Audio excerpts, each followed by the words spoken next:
Welcome into the best in true crime podcasting. This is True Crime Tuesday. I'm your host, Tim Dennis. Great show today, folks. Jessica Freeberg on her way with Dumb Crime, Stupid Criminals in just a bit. But first, I had the pleasure to read an amazing book this past weekend. I want to pass it along to you as well. Folks, let me tell you, lately I've been reading quite a few thrillers and quite a bit of crime fiction. This one is an amazing one by two amazing authors that we're going to bring in here in just a bit. Christina Baker Kline and Burt have wrote a book. See, I tell you, words is hard today. Please Don't Lie, a thriller, which focuses on a young woman by the name of Hayley Stone, who's seeking a fresh start in the Adirondacks with her new husband, who has experienced a tragedy. They've all experienced a bit of tragedy. We're going to talk about that tragedy in just a moment here. But let me tell you a little bit about our authors, and then we'll jump right into this book.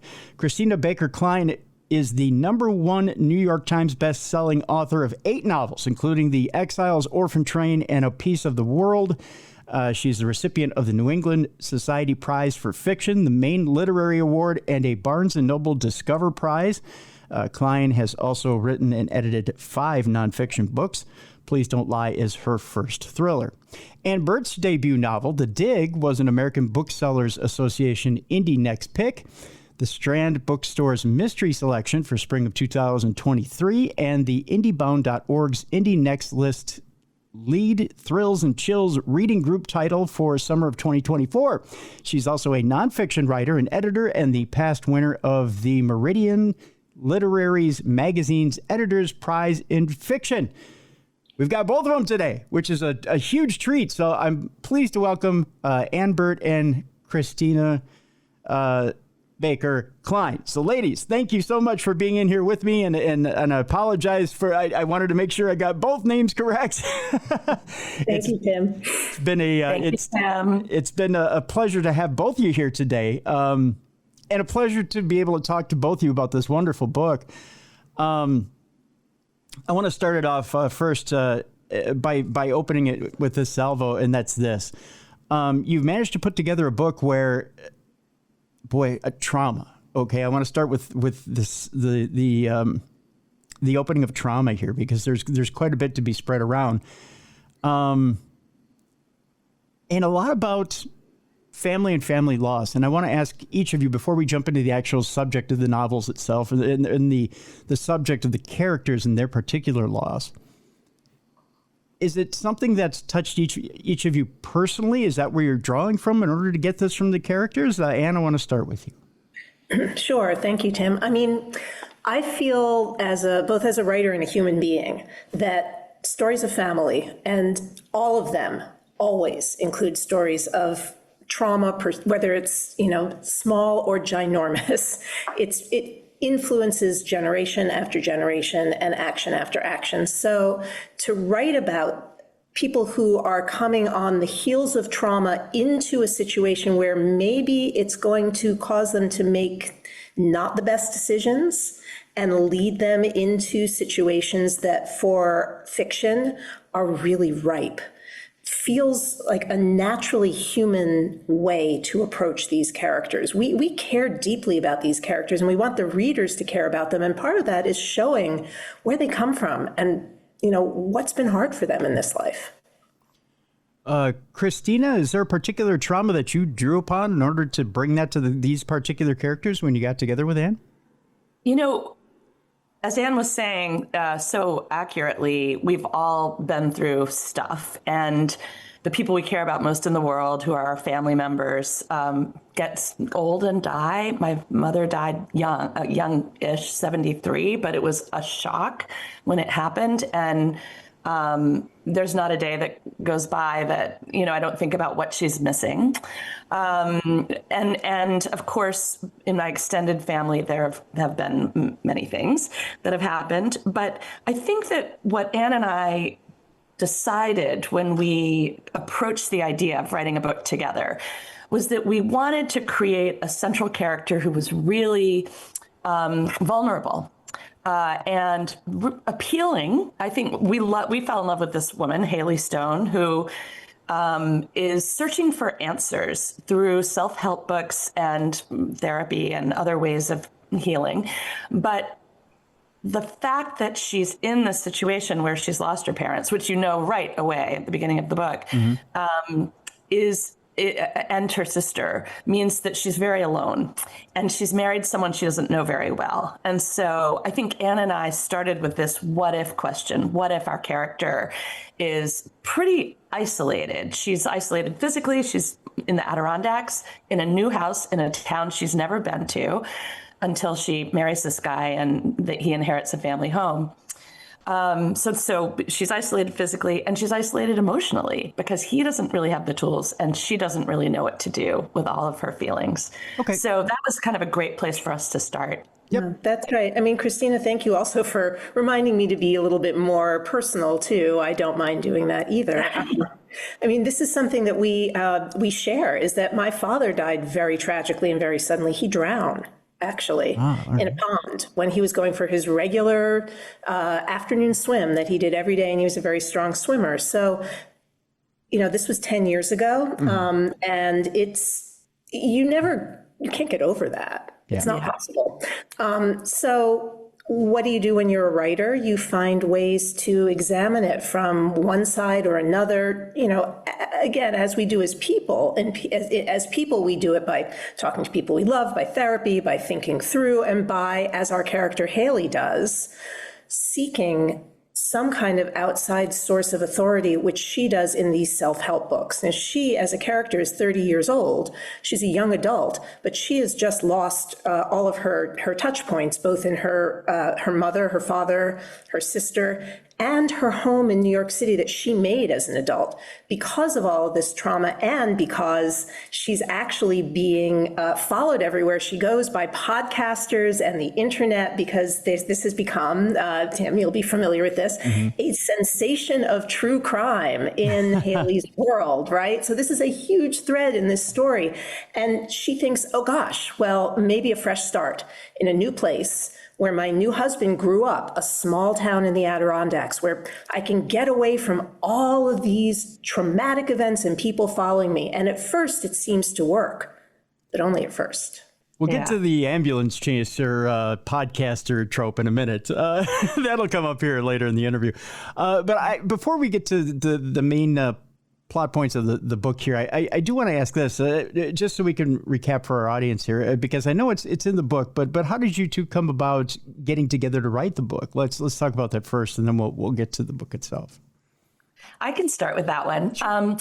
So it turned out that Anne and I went to the same college, but we did not know each other. We overlap by a year. I'm a little older.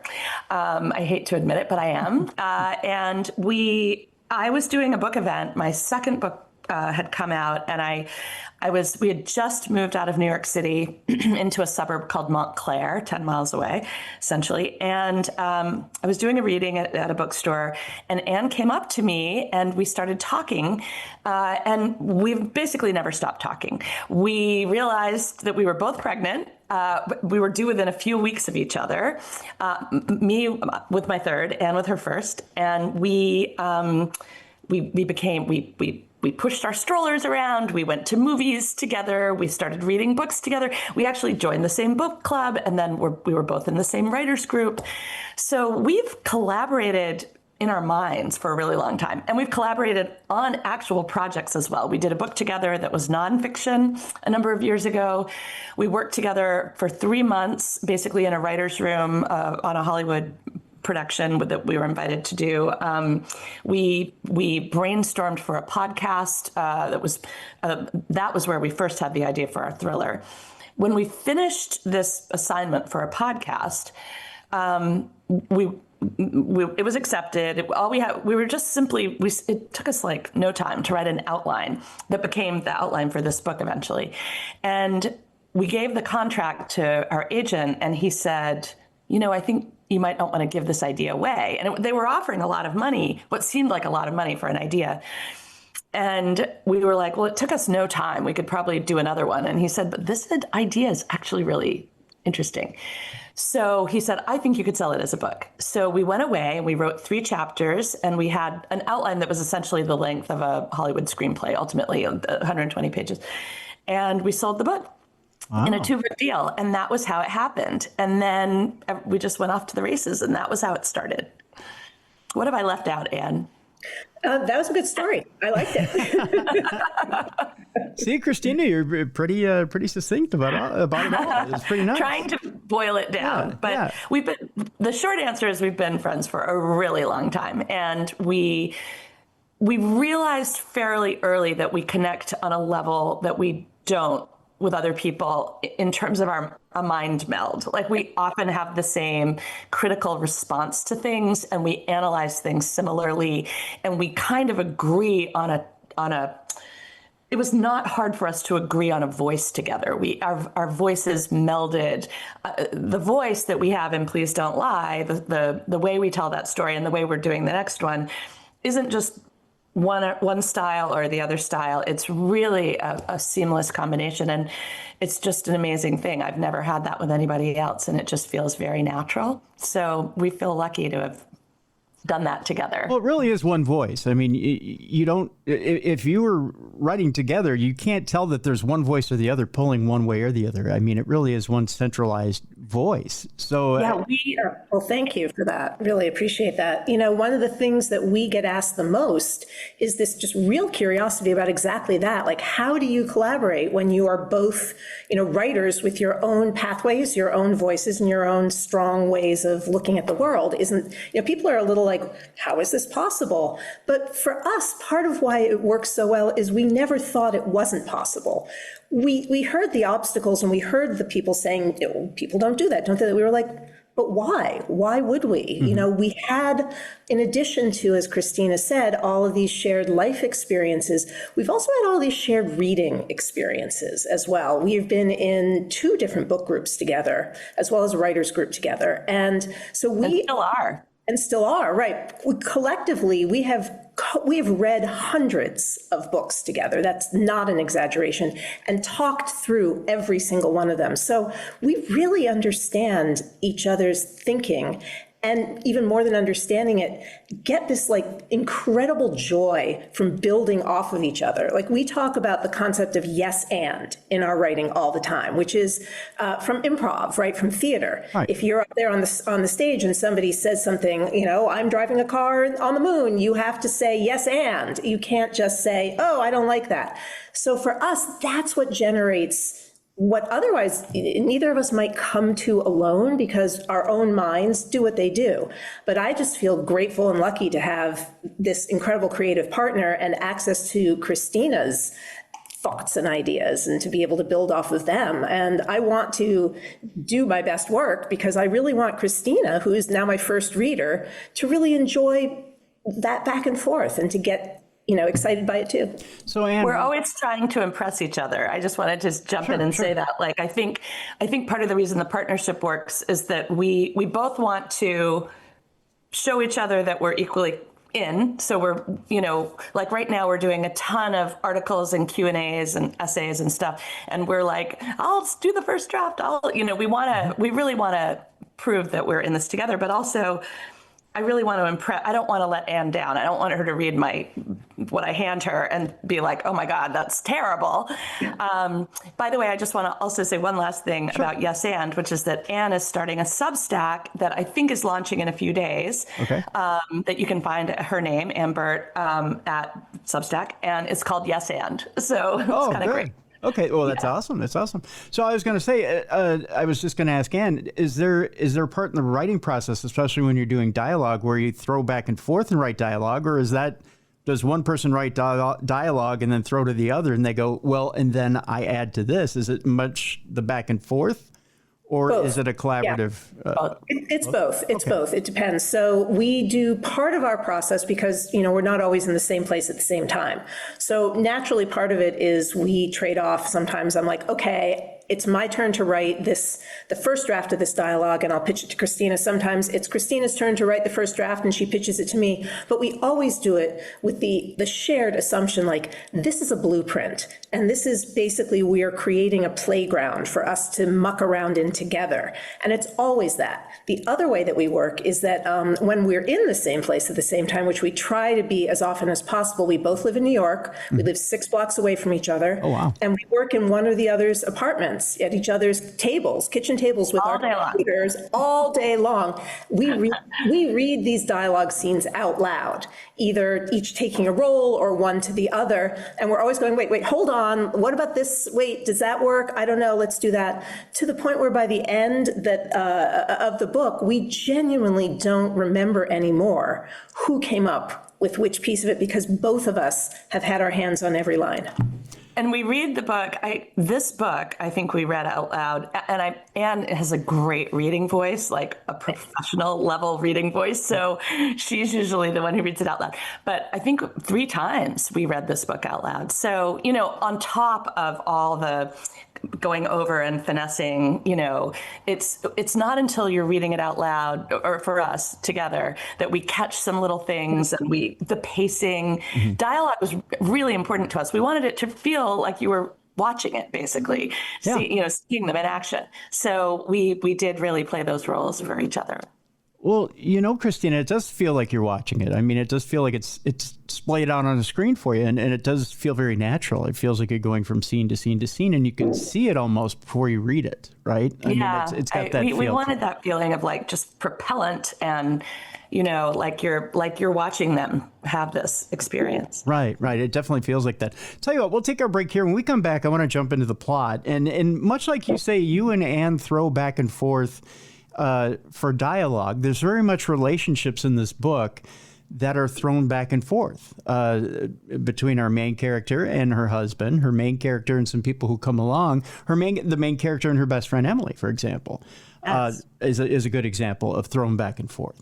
But we'll talk about some of these relationships in the book and exactly where these tragedies come up, because tragedy mirrors tragedy in this book. There's a lot of tragedies that mirror each other, that come up against each other. And it seems like everyone's got their set agendas, and these agendas keep coming up against each other. It's a very interesting book. It's called Please Don't Lie, a thriller.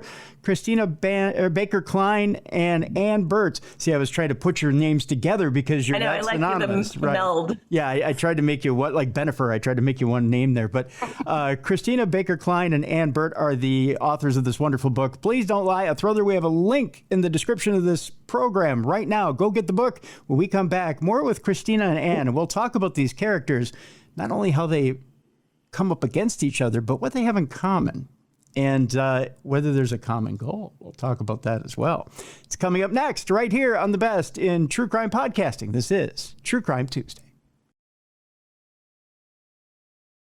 Welcome back to the best in true crime podcasting. This is True Crime Tuesday. I'm your host, Tim Dennis. Christina Baker Kline and Anne Burt are with me. They're the authors of this wonderful new book that is out. It's not out yet. It's a pre-sale, so it's out next week.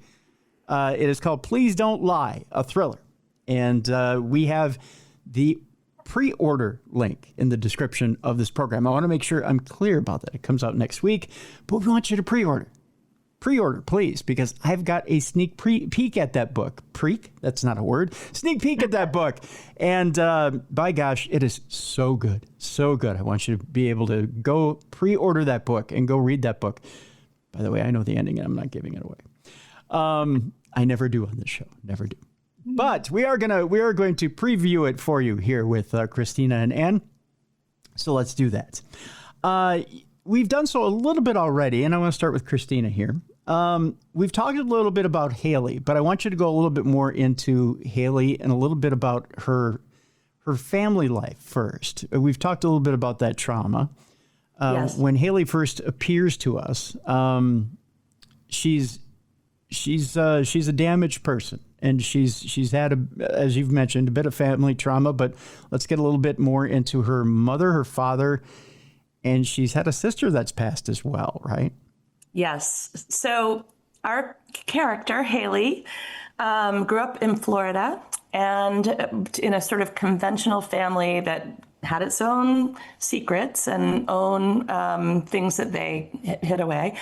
And her sister was a bit troubled, younger sister, and Hayley felt really responsible for her. And then when the parents die in a tragic fire and the sister apparently kills herself, Hayley is alone. She lives in New York City, where she has found sustenance and sort of made a life that she really loves. but she connects with this man whom she meets in Florida, and he doesn't love the city the way she does. So Anne and I, as we created this character and this story, we wanted to sort of stack the deck against someone who is good-hearted and well-meaning, but also feels some guilt and has some lingering unresolved feelings about her family and what happened. And we also wanted to sort of slowly reveal, as the book goes on, more details about it, as Hayley kind of progresses deeper into her present day story, which is that she's trying to make friends and she's in this new place and everything feels strange, and her husband suddenly starts acting in ways that she didn't anticipate, a little bit squirrely, a little bit secretive, a little bit short-tempered sometimes, a little jealous. And so she's very much thrown off her game, and she just is not quite sure where to turn. And so she turns to self-help books to try to understand herself. And we love the genre of self-help books. I mean, they've helped us for one thing, but also there's a spectrum, and some can be very helpful and some can be kind of quackery on the other end. Sure. So it was really interesting to explore that and to look at how Hayley both benefited and also sometimes perhaps became vulnerable because of some of the advice she was receiving both in person and in books. And what have I left out? Well, we'll get to some of the minutia of that too, because there's some interesting minutia in the book that I found particularly interesting, but I want to ask a little bit about the self-help books, which is kind of it's fun. Let's face it. You brought about the quackery about it too. Let's pull on your history of that for a second. Are there particular self-help books that you looked at and just kind of cringed, or there's some that you've actually used that you swear by? Well, we actually made up every one of the self-help books. Really? Yep. They're all, some of the most fun that Christina and I had, in fact, writing this book, was making up these self-help books, because they all had to have kind of a double purpose right? First of all, they had to resonate for real with Hayley. They had to mean something to her. Actually, a triple purpose. They had to resonate with Hayley. They also had to comment on the story and the bigger picture of the story in some way. And the third piece, because it's a thriller, they actually had to move the plot forward in a way that accumulates over the course of the book. So that was like one of the most fun, entertaining, and challenging intellectual exercises we did, because as we wrote the book, we sometimes had one trajectory in mind, and even though we had this very extensive outline in place that Christina referred to, things change in the writing as the characters become more and more alive. Of course, they tell you what they need. And some of the original self-help that we wrote for Hayley didn't apply to the final Hayley in the book anymore. One example is our first few drafts of Hayley. She was more sort of a victim of her circumstances. She was a little passive. And you could understand why, because of all of this trauma. But as we pushed forward in the book, Hayley started to push back to us. And she said, I need to be more active. I need to be more proactive. And so we dug further into Hayley's innate intelligence and into her desire to take control of her own life. And then that changed some of the ideas for our imaginary self-help gurus that she had to be following and caring about at different points in the book. So it was a really fascinating exercise for us. The reason I ask this is this. Okay, so the other part of the show is a paranormal show, and I've run into plenty of people who have written these books. Now, interestingly enough, I mean, I'm sure you know who Rainn Wilson is from The Office. Of course. He wrote a parody character that he's featured that's kind of like the old Art Bell, who he parodies a broadcaster, a paranormal broadcaster. But part of that is getting into that character, and then he wrote a book in that character. So my thought is, have you ever thought about writing, and now that you mention that, have you ever thought about writing one of these self-help books, but in parody? We kind of did. I mean, in this book, we were on the verge of parody, as Anne was saying. I mean, and we love that whole world. Our next novel, our next thriller together is a trad wife thriller. And that world of influencers and people who are on YouTube all the time and monetizing their lifestyles is not so far off from this whole other enterprise of self-help. In fact, it's very wedded together.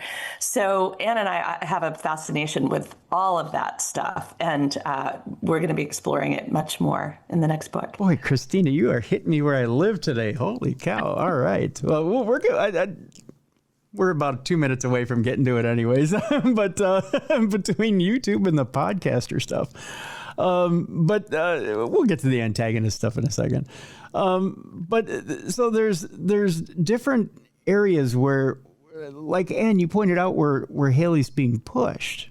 One that's subtle, I guess, in a way, is her friend Emily. So as she takes off to this new adventure with her husband, Brandon, she's realizing that, okay, I need to change the way I'm living, because she's living in New York City. She's living kind of fast. She's living a city lifestyle that she loves. Let's face it, she loves it.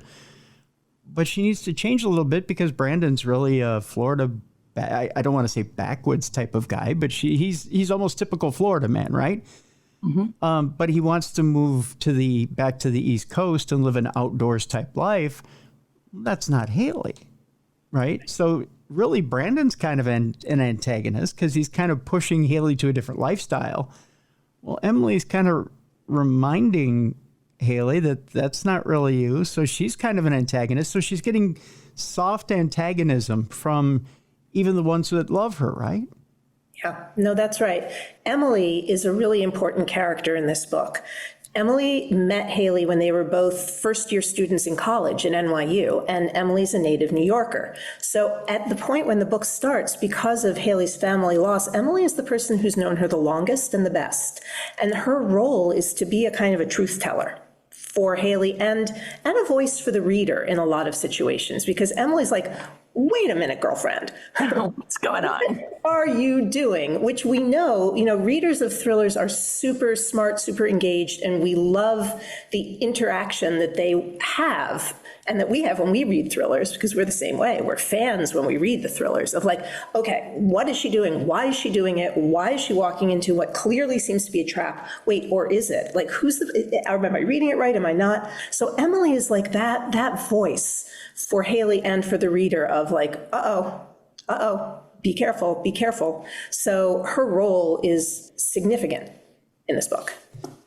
Okay, so let me just add to that one of the sort of surprising or one of the interesting things about switching genres, about writing a book in this genre, is that the readership is very different. Mm-hmm. And many people read thrillers to sort of see if they can figure it out.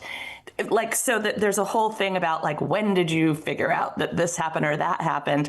And I can see people kind of chatting about that online. And that's not at all the way people read my other books, to like, gotcha on the plot. It's just a really different process. So it's fascinating. Well, what is it, Christina, about writing a thriller to you that, I don't want to say more fun, but what is it about writing a thriller that challenges you in different ways? Oh my gosh. Anne and I have been itching to do this for a long time, because when you write literary fiction or historical, as I do, there's so much research, and it's, it's about, a lot of it is about language and the sort of pacing of language in a very different way. Writing a book where you're twisting and turning through a plot at such speed and at such intensity, and where the stakes are very high, life or death, always in our thrillers that we're working on, mm-hmm. Is just a very different experience. And so it is fun in a different way. Not to mention the fact, of course, that writing a book with someone else is very fun, especially because for the two of us, in our own experience, we've just loved sharing that solitary process, what is often and usually and almost always a solitary process. It's amazing to have someone else to be back and forth with about every little word. Someone who cares as much as you do about the words on the page. Yeah, it's kind of co-parenting, isn't it? Yeah, it's like co-parenting, right? Yeah. It is. Yeah. Nobody cares about your kids as much as you parents do. That's true. Right. Can you believe can you believe it? Can you believe it? Like, we say that about our characters all the time. Yeah. Yeah. Right on. Right on.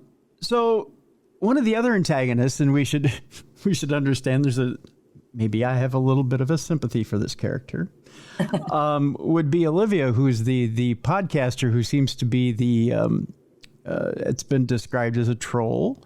But the innocent podcaster who's just trying to do her job, which I kind of laughed. I kind of laughed a little bit at the depiction, but the reason I laugh is because I understand why you have to paint her the way you have to paint her. Although I think her salary is grossly over-exaggerated. Hey, it's our world. Right, I know. But gosh, if I could make that salary, I'd do it in a minute. But I digress. I just want to make her salary. That's all. But with her, it's the understanding is that with what happened with Hayley, of course, there's tragedies that have happened there. And of course, Olivia is pushing and pushing because, one, not only does she want to get this story, but two, it seems like not only her, but other podcasters involved here, at least in this world, have become the new paparazzi. Is that fair to say? That's exactly right. That's how we were looking at it, that she is paparazzi. And, in a lot of ways, this is a tale of how small communities can be, no matter how large the palette is, right? So the town in Florida where these tragedies happened, it was fodder for so much gossip. So much gossip. And Olivia Blackwood, our podcaster, starts her career in that town. So this is, in our book, this is a story that actually makes Olivia's career in a lot of ways. And so she's going to lean into what people want. But on the other end of it, Hayley has a very different set of wants and needs, and she wants and needs to get away from it. And she feels like that's impossible because the paparazzi goes online. And so you can't run no matter where you are. So, it's a small town event that maybe 50 years ago would have not made national coverage. But because of the spread of the internet, because of the way things go, and something can just blow up overnight, as we all know, that's what's happened to Hayley. And that's what we were really interested in exploring in terms of where do you go when you can't hide? And to be fair, with your depiction, there's a lot of shows out there that will grab any guest, throw them on and report it. And then there's other shows that want to be the guest and they will throw their own opinions out there, much like your depiction of Olivia, that want to be the name and put themselves forward. That's right. And want to be the source of information and be the star. I mean, without giving away any spoilers, because of course that's important, Olivia gets her moment in this book to, say her piece too. And she's a great character. Yeah. Yeah, absolutely. She's a complex character too. Yeah, absolutely. That's why I didn't say much about her. But it's an interesting depiction nonetheless. Although I am interested in the YouTube Tried Wife book as well. Well, that's coming out, February 2027, is that right? Oh. I think December. Oh, no, you're right. December 2026. So that's exactly right. December 2026. Yes. And it's set in Crystal River, the same small Adirondack mountain town that Hayley moves to in Please Don't Lie. Okay, interesting. And again, we can't say anything about who's in that book because it would be spoilers for Please Don't Lie, but there are characters that recur. Okay, good. How much can we talk about Megan and Tyler? Plenty. All right. Yes. All right. Christina, you want to lead that because it seems like. Well, you know what? Let's talk about Brandon first. I want to talk about Brandon first, and then we'll lead into Megan and Tyler, because obviously Hayley meets Brandon, and why don't you first, Christina, talk about how Hayley meets Brandon, and we'll go from there and talk about Brandon a little bit. Brandon is a contractor who works in the community that the gated community that Hayley's wealthy parents lived in. And he's charming, a little rough around the edges, but, Anne and I imagined him as just charismatic, but not oily, actually like a decent seeming guy, and who, unlike anyone that Hayley had talked to, was able to sort of make her feel taken care of, and cared for and loved, in a way that was freeing to her. But he moved to New York City, and she saw a different side of him. He was unhappy, as I said, being there. He was a fish out of water. He really wanted the kind of world he had grown up in, and the world he lived in Florida, which is where he could have he could do his carpentry projects, and he could build things, and he could have a life that involved the outdoors. And Hayley had never really lived that way and didn't know that she wanted to. But when Brandon inherits his father's house, the house his father, an architect, built, a glass house in Crystal River, on the outskirts of Crystal River, Hayley's willing to make a go with him because really she loves him, and that is what it is. So I think Brandon represents safety for her, but Crystal River is, again, an uncertain place. When Hayley meets these two charismatic, like interesting, beautiful people, she sees them talking in a hardware store, and then she sort of manages to talk to the woman. She realizes instantly that they might be the friends that she and Brandon are lacking in town. I'll let Anne continue, but that's that, I think. Yeah. I mean, Tyler and Megan, who are a couple, are really the two other main characters in the main part of this book, along with Brandon and Hayley. So everything that we've been talking about with Hayley's backstory and Brandon's backstory leads them to Crystal River and to this friendship. And the four main characters end up living on the same property. Tyler and Megan move into the guest cottage, which is sitting empty on the property. And the four of them really do build on this friendship. And again, like with Emily, you see contrasts with Tyler and Megan to Brandon and Hayley. And it's Hayley finds a desire that she didn't know that she felt, to be a freer spirit through her friendship with Megan, and seeing Megan and Tyler, who feel like they have a more unconventional relationship than she and Brandon have. So it really opens up worlds for Hayley in this book. And that's kind of where Hayley sees that maybe there's some differences there between what she gets from Brandon and what she gets from this side that she sees with Tyler and Megan. Mm-hmm. Definitely. And one of the fun things about writing this book is that every scene is essentially a conflict. I mean, every scene, there's somebody who's out of whack a little bit. And so the dialogue is all quite contentious, but under the surface, Hayley is never quite has her equilibrium. She's always trying to figure out where she fits in the world. And these people seem to have some answers that she doesn't have. Her husband, Megan, are strong personalities. All the people in this book have strong personalities, and even some of the all the minor characters, actually. Cheryl, who is a local woman who has a stand at the farmer's market and has very strong opinions. Emily, we talked about, who is a big personality.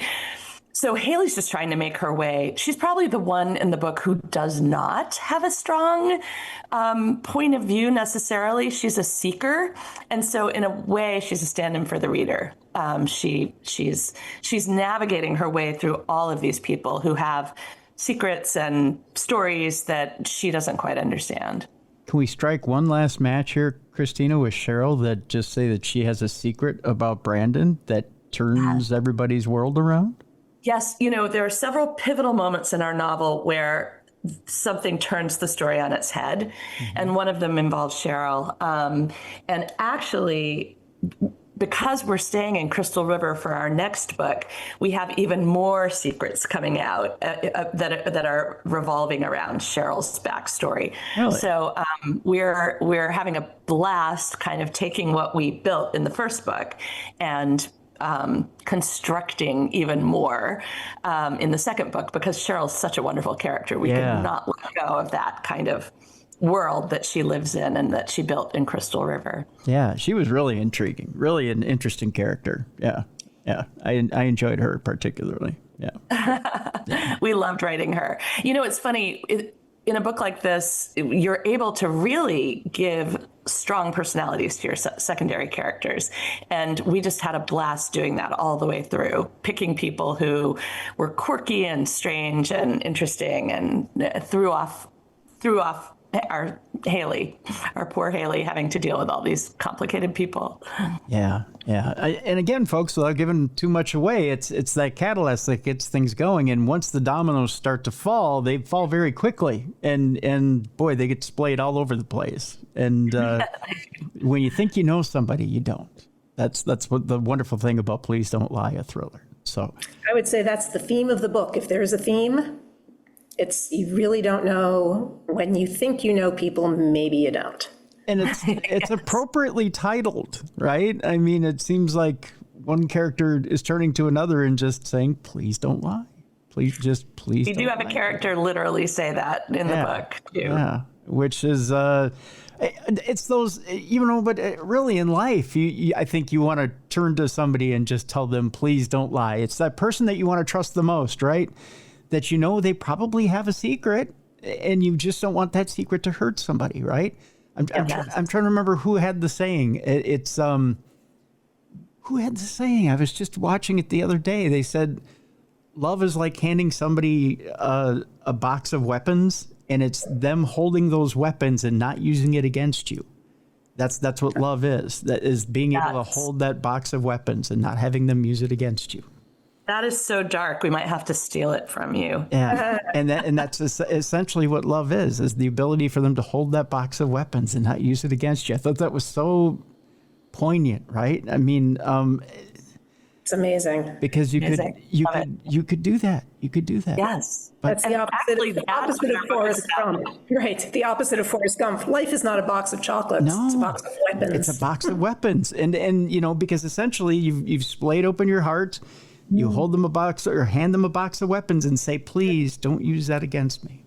Right? That's good, Tim. Yeah. We like it. And I got chills when I heard that. I thought, and it's not my quote. I don't remember who I heard it from, but I thought, whoa, I get chills saying it. Because it is. You leave yourself completely and totally vulnerable. And you're hoping that person is moral enough and loves you enough that they won't take a weapon out of that box and go, you know what? We're done.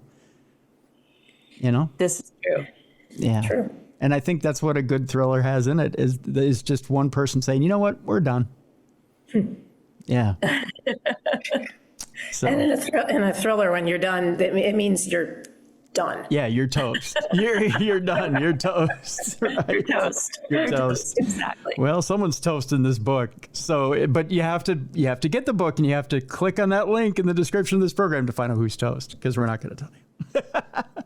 Well, Christina and Ann, I want to thank you so much for being on the program. Again, Please Don't Lie, a thriller is available next week, and we have that link in the description so people can go get it. So I want to thank you both. Thank you, Tim. It was great talking with you. This was really fun. Thank you so much. Thank you. Christina Baker Kline and Ann Burt are with us again, folks. Please Don't Lie, a thriller is available next week. And we have the link in the description of this program, so you can go get it. Folks, we're going to lighten things up a little bit. It's time now to bring in Jessica Freeberg, and it's time now for Dumb Crimes and Stupid Criminals. It's Crayon News story time.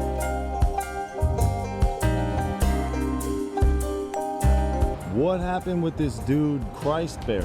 I heard he cut his penis off and then jumped off a balcony. Suspect pulls gun from butt, shoots twice at Denver police. What is your emergency? I need help. And what's the problem? I'm too high. You're too high? Yeah. It's that time again, the time we've all been looking forward to. It's time now for Dumb Crimes and Stupid Criminals. And with that, I need to reach out and grab a co-host. Literally grab a co-hostess. We don't have HR here on the program, but by gosh, I imagine if we did, I'd be in deep, deep trouble. I've said so much stuff on this program that I would be in so much trouble. Oh boy. But with that, I will reach out to my co-hostess who is just across town. And is my own little birthday gift today. Ladies and gentlemen, here she is. She's witty, she's intelligent, she's bringing the funny, and by gosh, she's darn easy on the eyes as well. And she has four books out right now because her publisher can't count and know that one comes out in 1 month, and then you wait a couple of months and you release another one. We'll get to that with her publisher later. And the Hindustan Times has said, stop already, for the love of God. We can't keep track of all of them and put them all on our charts at one time. They're all busting our charts. Ladies and gentlemen, here she is, Jessica Freeberg. Jess, how you doing? Good. Happy birthday. Thank you. I know a few of our listeners / watchers have said, why don't you take the day off? Because, ladies and gentlemen, I do what I love for a living. Why would I take the day off? That's right. You love your audience too much to let them down. I do. They're my gift to me, and I'm my gift to myself. No, that sounds horrible. That sounds narcissistic. This is my gift to you. So there you go. It's my gift to myself. What am I kidding? I don't work for a living. I have fun.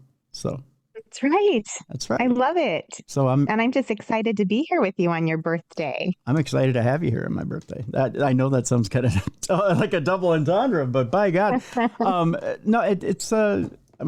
glad I get to be able to put out a show on my birthday. So, and you know what? I think this continues a streak, Jess. I think this is. I have to go back and look, but I think we've done some sort of show on my birthday every year, going back to when I was working at KLBB.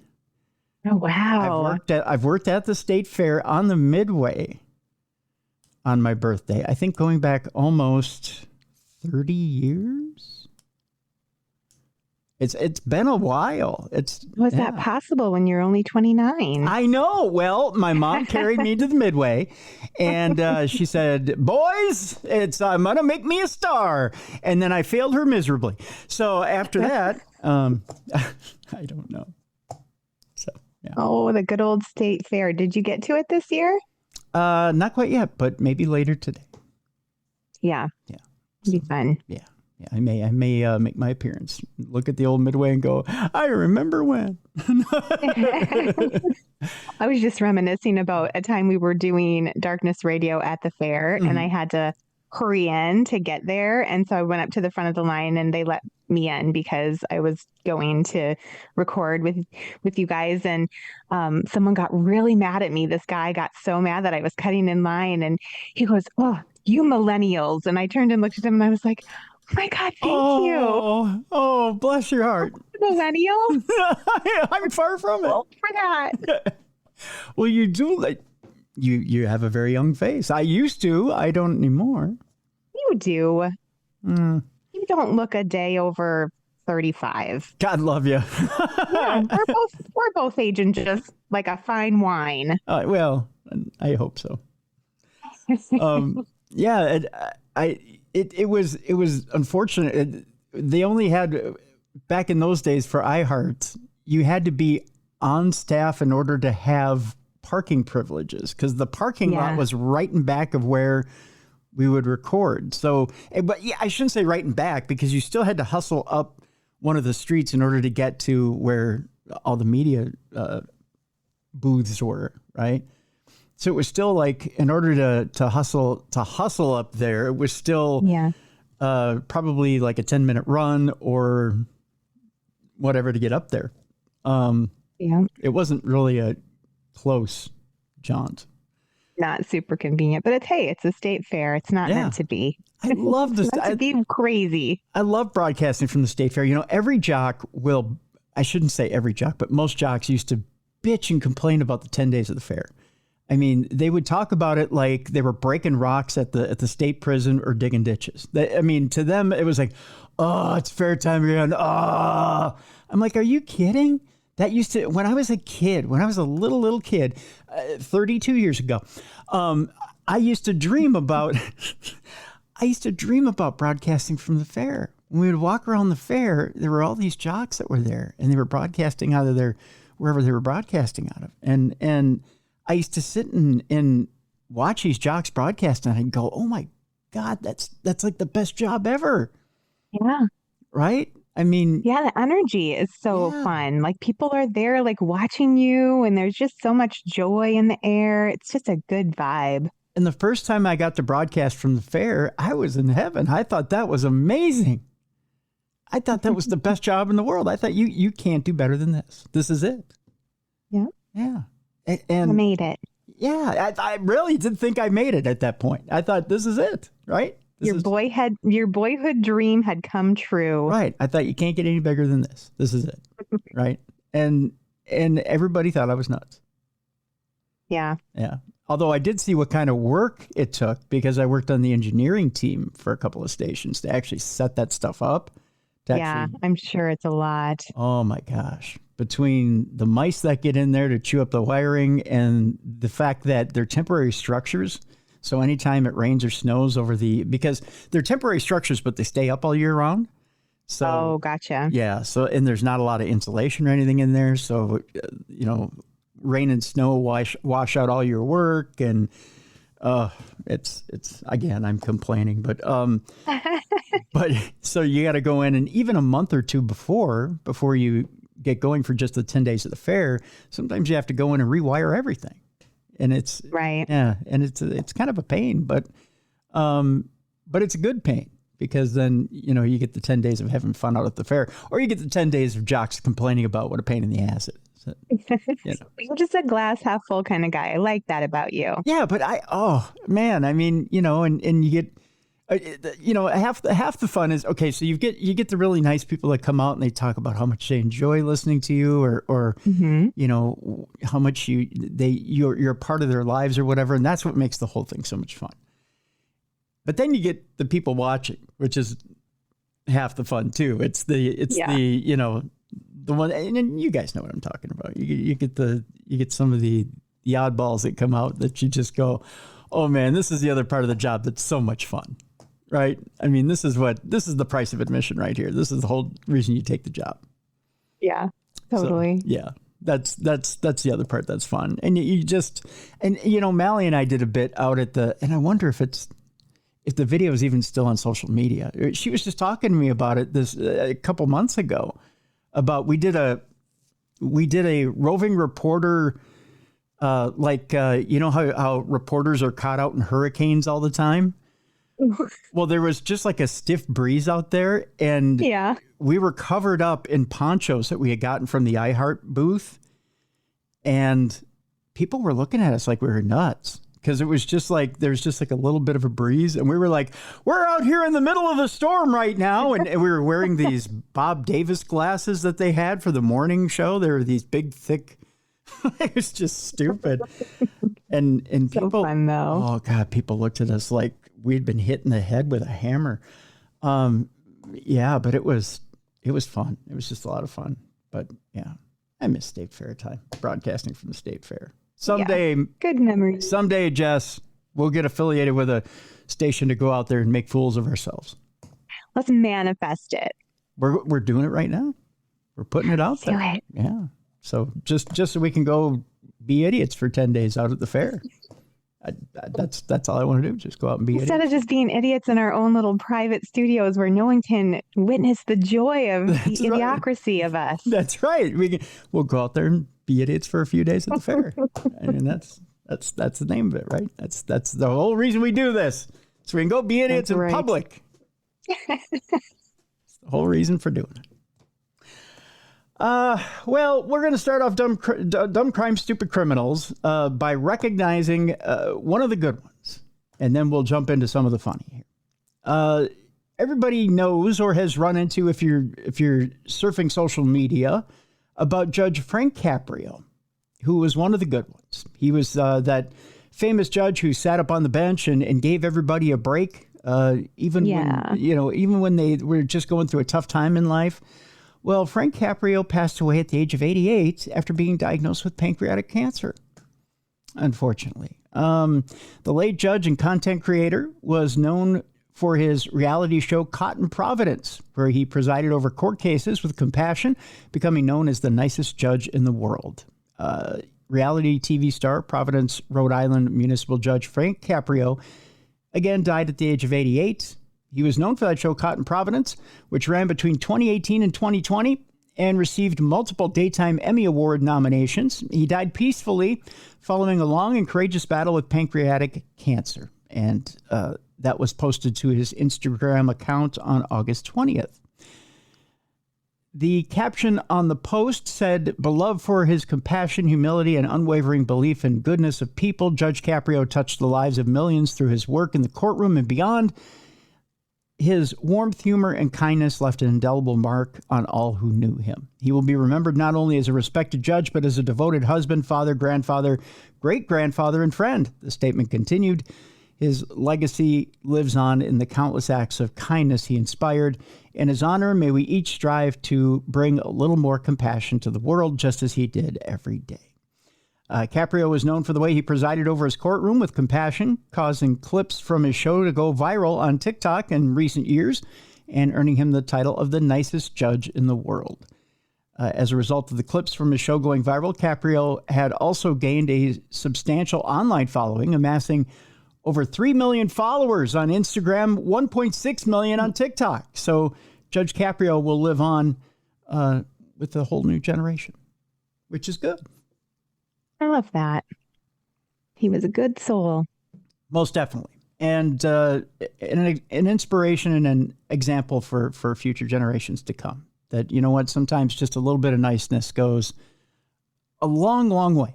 Right, towards making somebody. We need more. Yes. Right. Just a compassionate attitude and understanding that not everybody has their best day.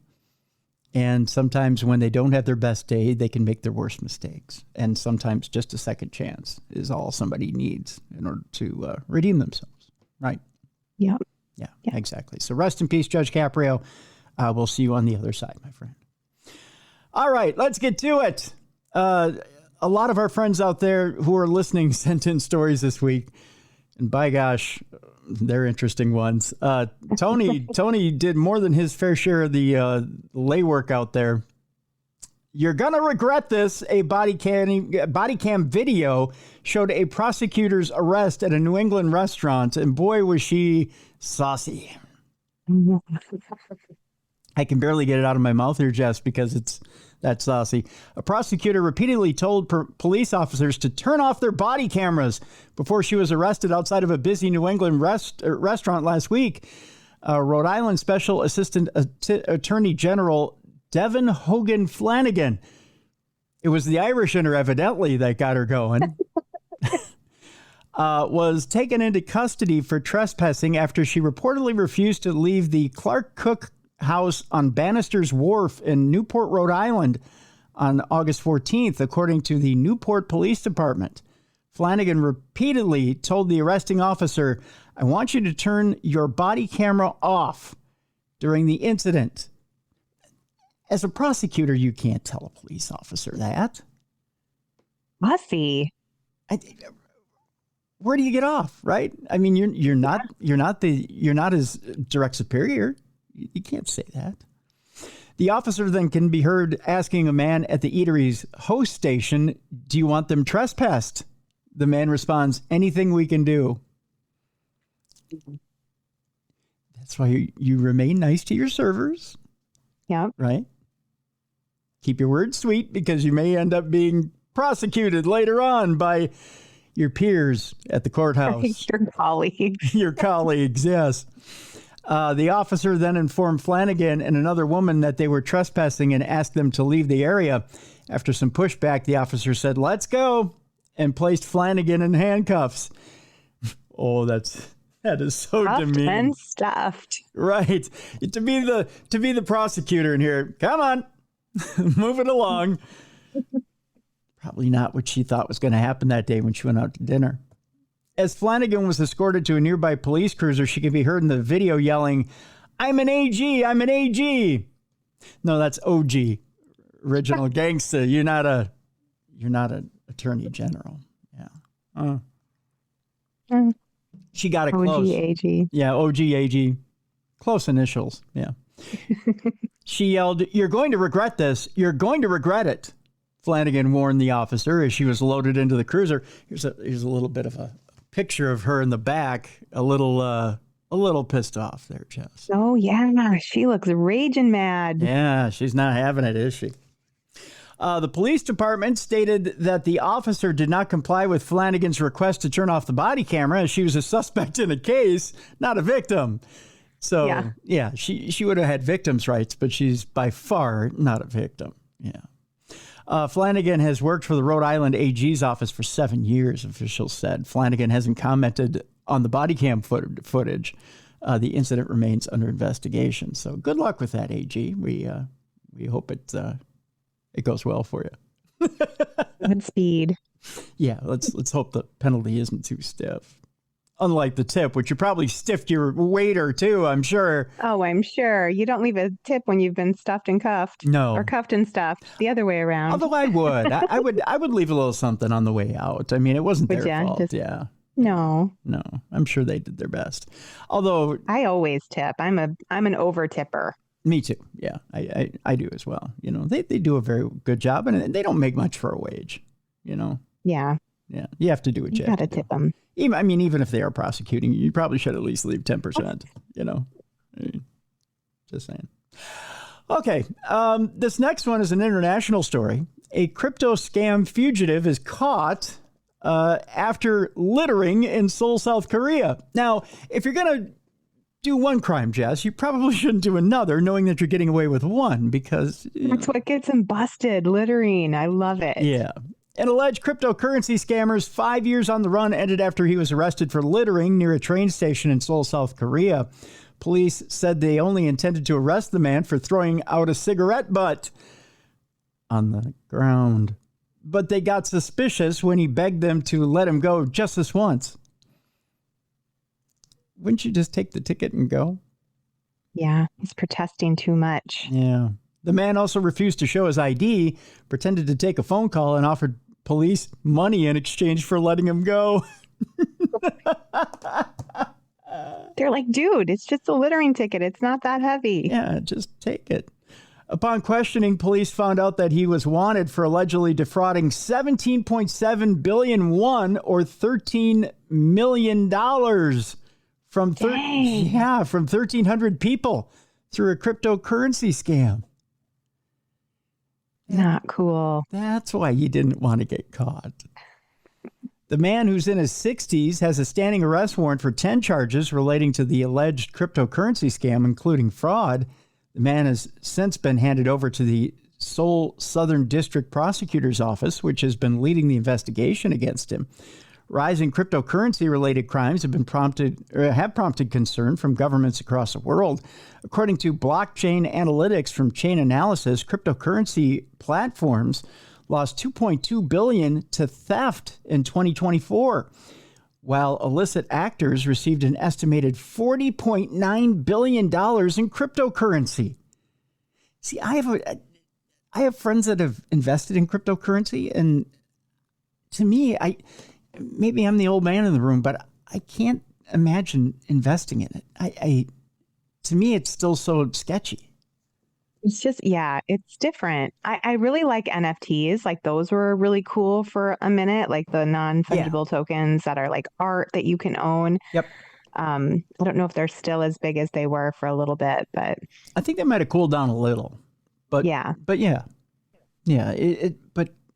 don't know. I know crypto is still, it's still a little shady because it's used so much in crime, right? I mean, they claim it's more traceable now than it used to be. It used to be so slick. You used to be able to use it in different areas and not get caught, right? But now it's a little more traceable. So I guess it's now becoming a more standard use of currency. But man, I don't know. Last year, South Korean police arrested more than 200 people for allegedly stealing 240 million won in what was believed to be the country's largest cryptocurrency investment scam. Oh, man, I tell you, I still be probably the last place if I won the lottery tomorrow, Jess, which would be a hell of a birthday present, but if I won it tomorrow, I think that's the last place I'd stick money for an investment.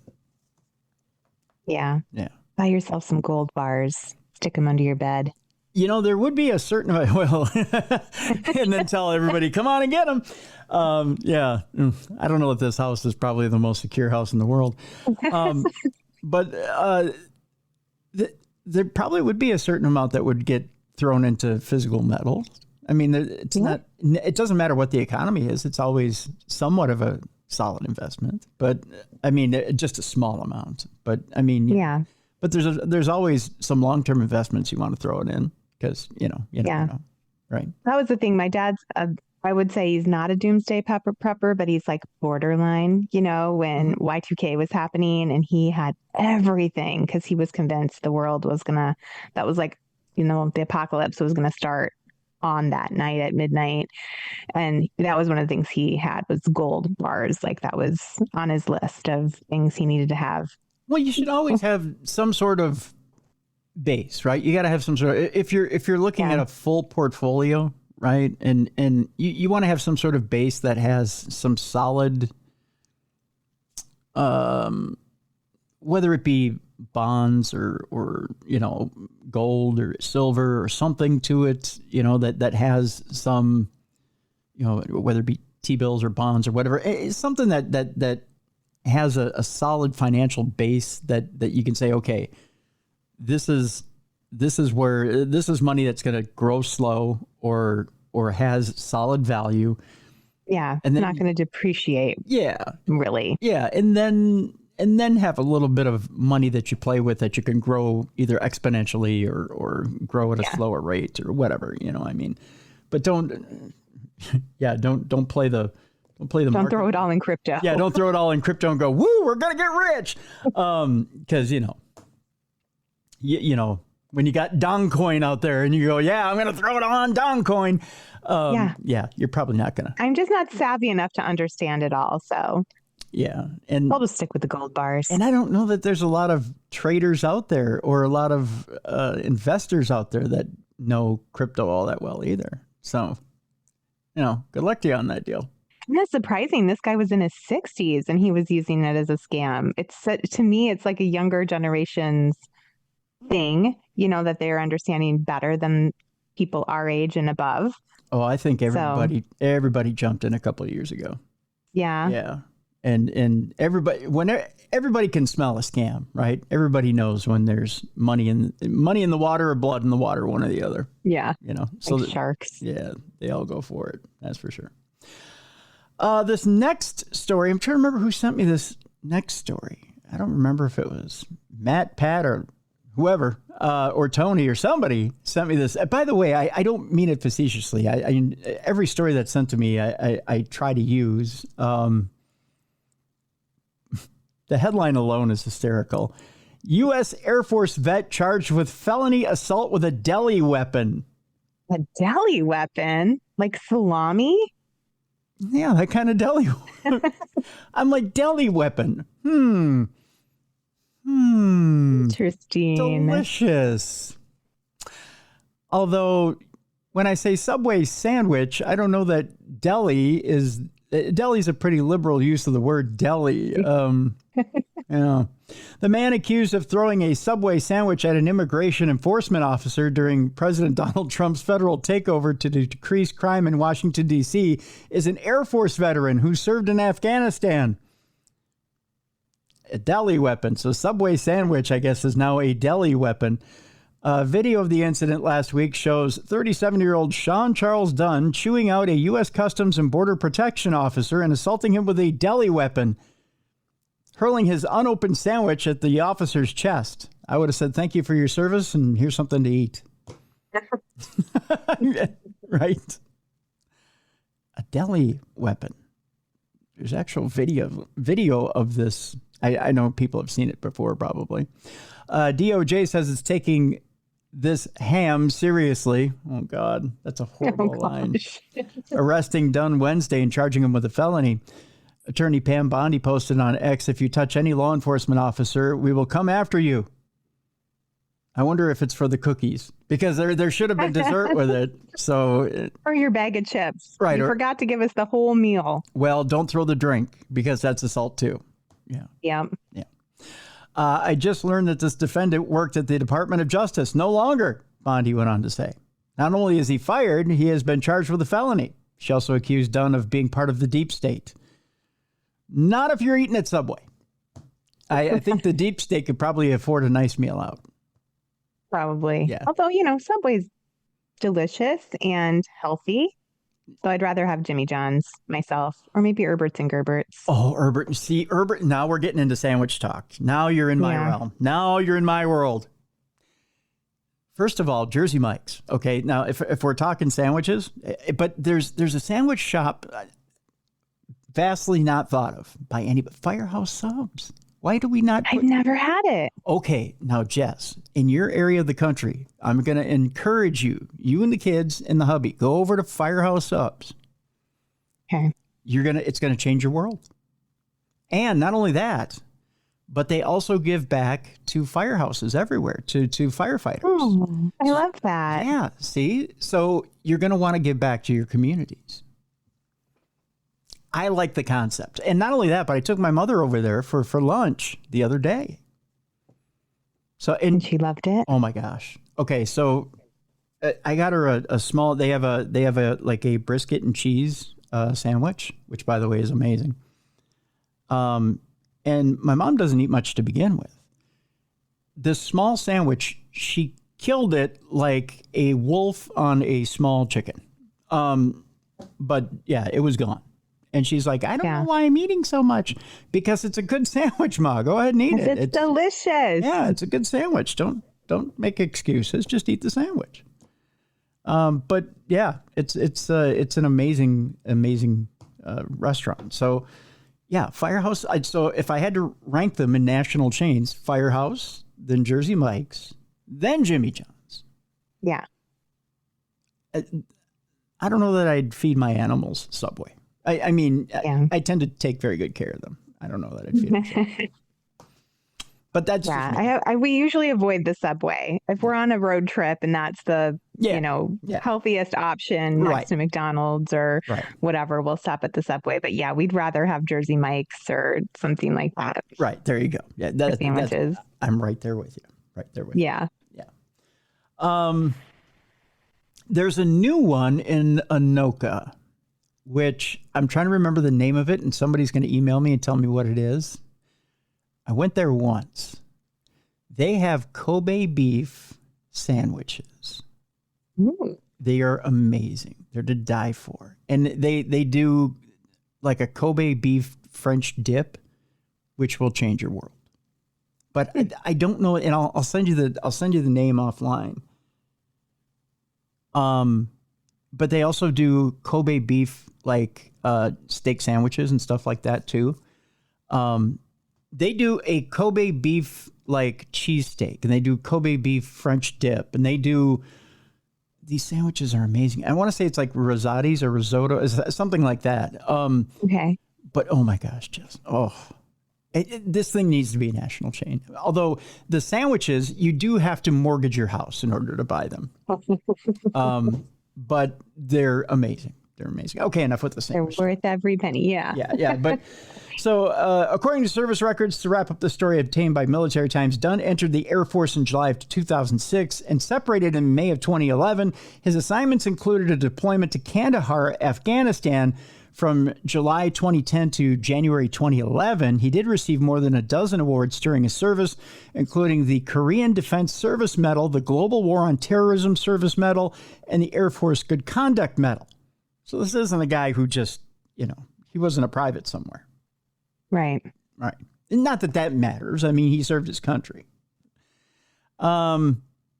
He also received the National Defense Service Medal, the Air Force Legacy Service Award, the National Atlantic Treaty Organization Medal, and the Afghanistan Campaign Medal.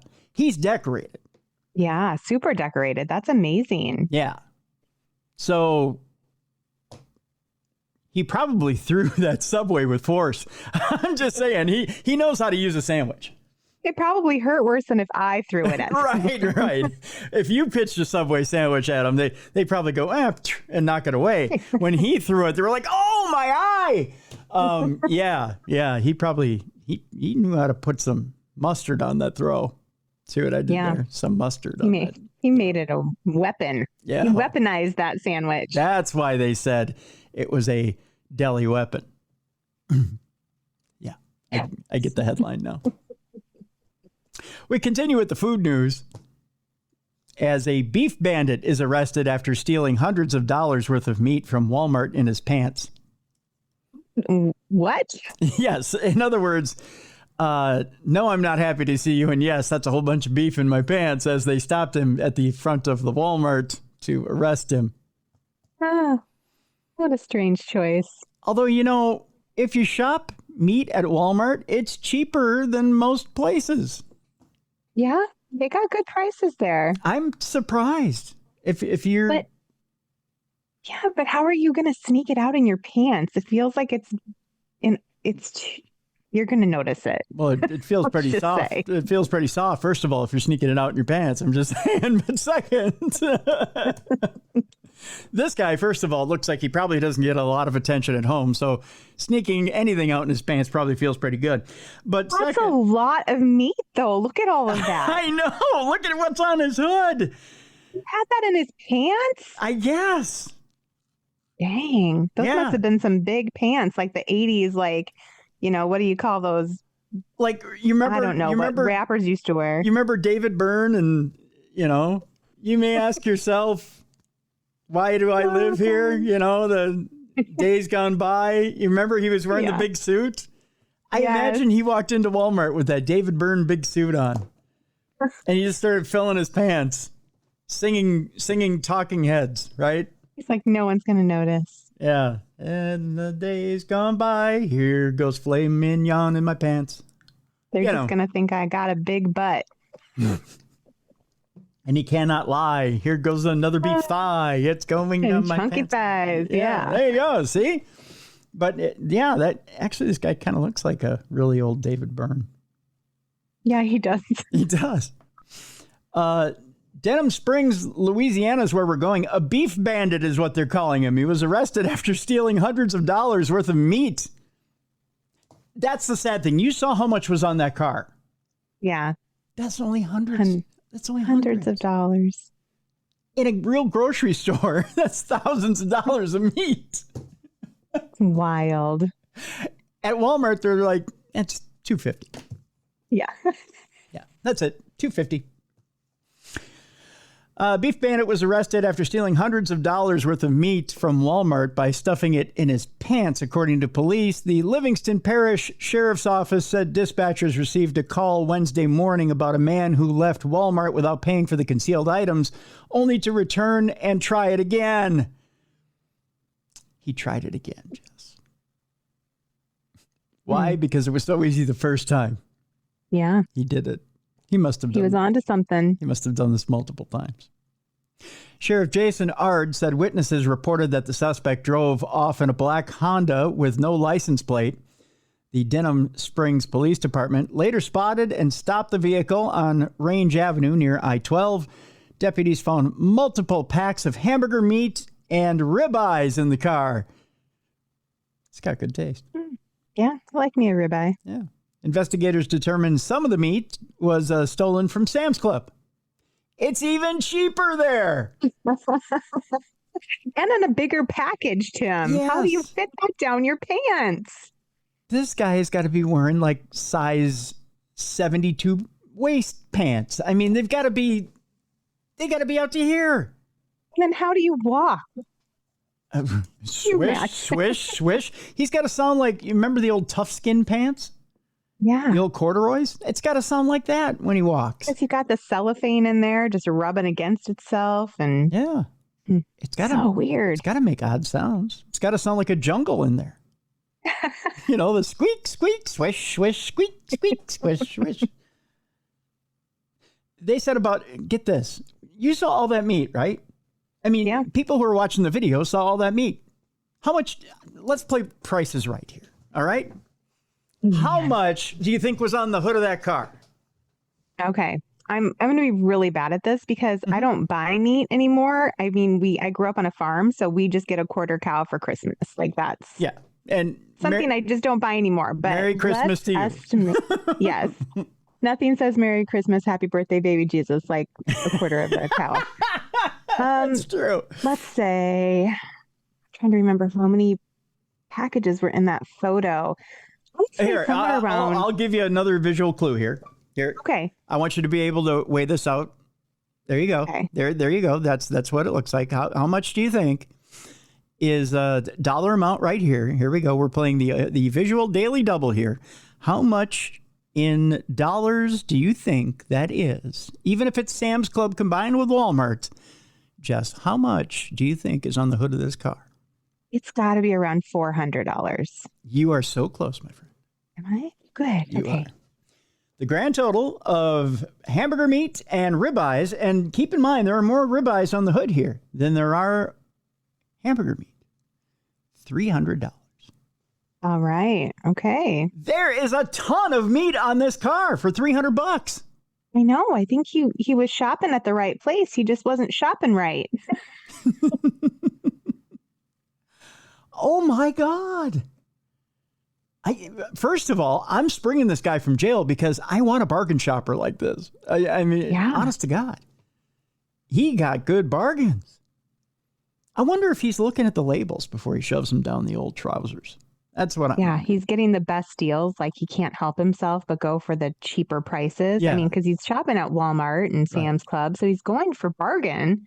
But second, does he recognize a good grain of meat? I mean, is he looking, for marbling? Is he looking for texture? Is he a discerning meat shopper before he shoves it right down near the old trouser meat? You know what I mean? I mean, is he, How cold that would be on your junk, though. Like he's shoving these cold packages right into his tender areas, like his most delicate. We all gotta sacrifice, Jess. You know what I mean? I guess. Maybe he's wearing long johns underneath. Maybe someone should gift him a quarter of a cow for Christmas so he stops stealing. I think so. I think you're right. Maybe on baby Jesus' birthday, he should get a quarter cow for Christmas. Yeah. About $300 worth of meat was recovered, but will not be resold. Thank you, because I don't need any of his ball cheese on my filet mignon. Appreciate that. Gross. Yeah. The suspect, identified as 57-year-old Michael Ardoin, was arrested and booked into the Livingston Parish Detention Center. Ardoin faces felony theft charges due to his lengthy criminal record, which includes 74 prior arrests, 26 theft arrests, and 9 theft convictions.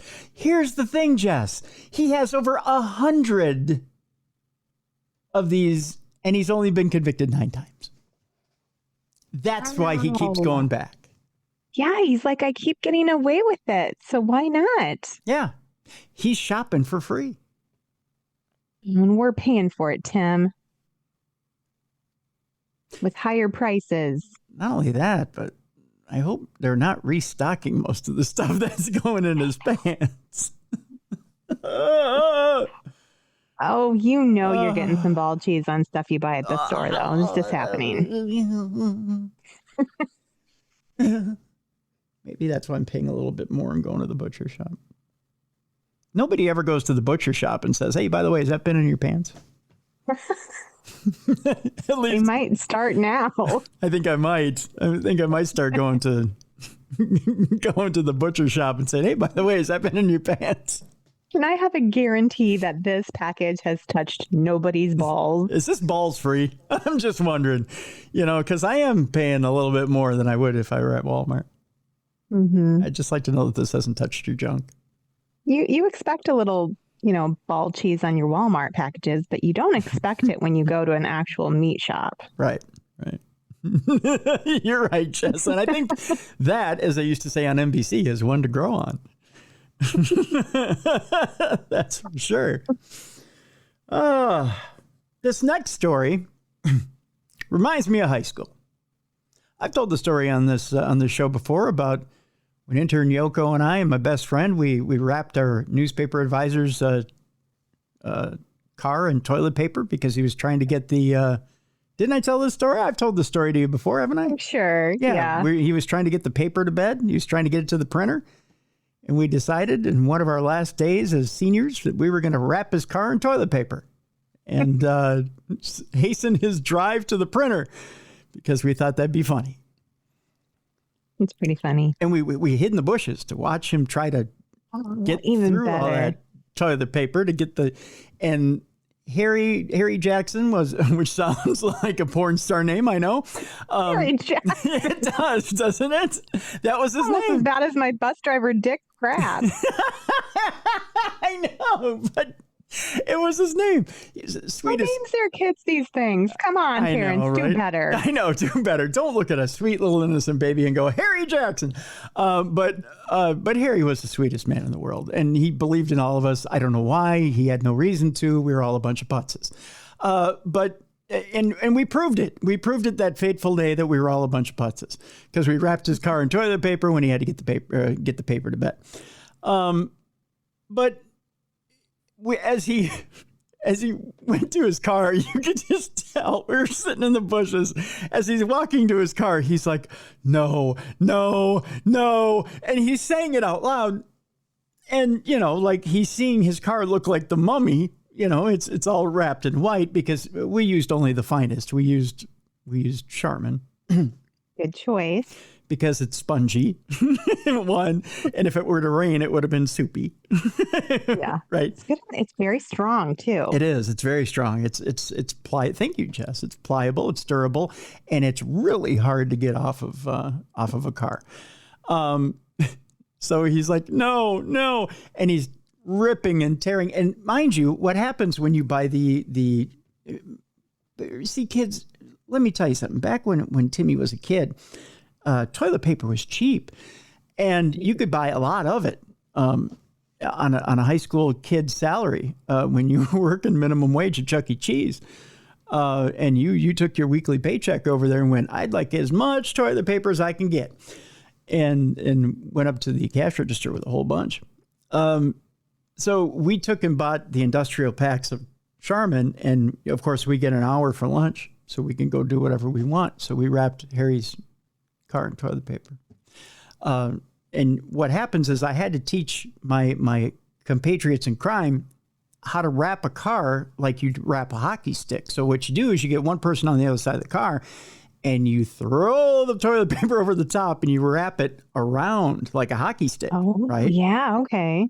Right. So you go and you work your way back. You see, I'm making the motion on video, but you wrap it like a hockey stick. So you start at one end and you wrap all the way to the back. So you wrap it, much like a hockey stick. See, those who don't know what a hockey stick is or how you wrap a hockey stick or how you tape a hockey stick, think of it like, what's another analogy, Jess? How would you wind something around to wrap it? Well, you'd wrap a tennis racket like that too. There you go, wrapping a tennis around and around. Yeah. Yeah, like wrapping a tennis racket. You're right. So Harry comes out and he's yelling, no, no, no. And I didn't hear Harry swear very often in his life. He did once or twice trying to get into his car. It took him about 25 minutes to get the toilet paper off his car, to which we tried not to giggle in the bushes, but I did. At one point, intern Yoko wanted to go out and help him. I had to restrain her physically to not do that. It didn't take much because she was pretty small back then. She still is pretty small, but he's still a peanut. Yeah. But it didn't take much. I just had to hold her with two fingers, and she was pretty much Tinkerbell size at that point. But I said, no, you're not going to bust us on this. Don't you dare. And so he got the toilet paper off the car, jumped in the car, and peeled out. I've never seen a newspaper advisor peel out of a parking lot that fast in my life, but boom, peels out of the parking lot and off to the printer. He was late to the printer, by the way, but he did put the paper to bed. They waited for him. So all's well that ends well. Now, with that in mind, Jess, I read this next story, not knowing what the consequences would have been had we been caught that fateful day. Let me first of all show you the picture of this woman who looks like either she's surprised at her crime or she got caught with a bunch of meat in her trousers, one or the other. Or she has some bad Botox. Yes, or bad Botox. Her eyes are like, woo. Yeah, woo! I can't shut them. The headline here, woman dressed in hot dog costume busted for toilet paper caper. Hot dog costume on top of it. Right. Now, see, we didn't dress in costume. Maybe we should have. That would have been fun. Yeah, that's next level. That is next level, yeah. Drunk and angry that a neighbor parked near her yard, 48-year-old Marcia Morgan, probably old enough to know better, but still too young to care, covered the offending vehicle with toilet paper. See, she had the same idea we did. Right? Oh, did we mention that Morgan was dressed in a hot dog costume at the time of the 4 p.m. incident? So this was done as well in the afternoon, much like our caper Middle of the was. day, broad daylight. Right. And was she drunk? That's the question. Here's the other part to our major stew that we're going to add. Yes, she's from Florida, Jess. Of course. Yes, because if you're going to dress in a hot dog costume and wrap somebody's car in toilet paper, you probably should be from Florida. Right. The only place you can be from, honestly. Yeah. The Florida woman was busted Monday afternoon and charged with disorderly conduct and resisting arrest. Cops note that Morgan was intoxicated and refused to cooperate with the investigation. I would too if I were drunk in a hot dog costume and wrapped somebody's car in toilet paper. I wouldn't exactly. I kind of want to party in a costume now, though. I think we should have drinking games in hot dog costumes. That should just be a thing we do. I think, honestly, we ought to make it some sort of hidden camera game for television. Yeah. We ply somebody with liquor, put them in a hot dog costume, and see how fast you can wrap somebody's car in toilet paper.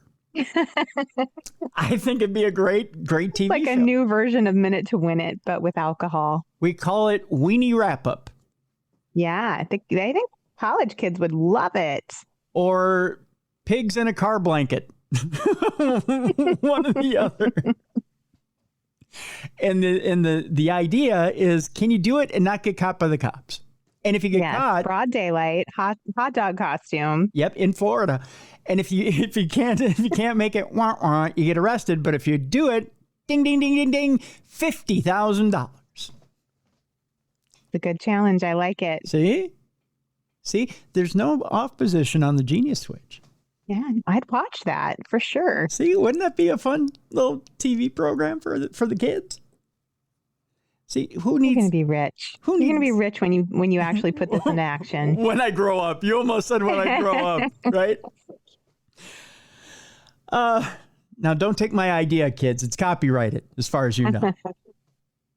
See, who needs a TikTok challenge when you can have a little bit of patience and watch this play out?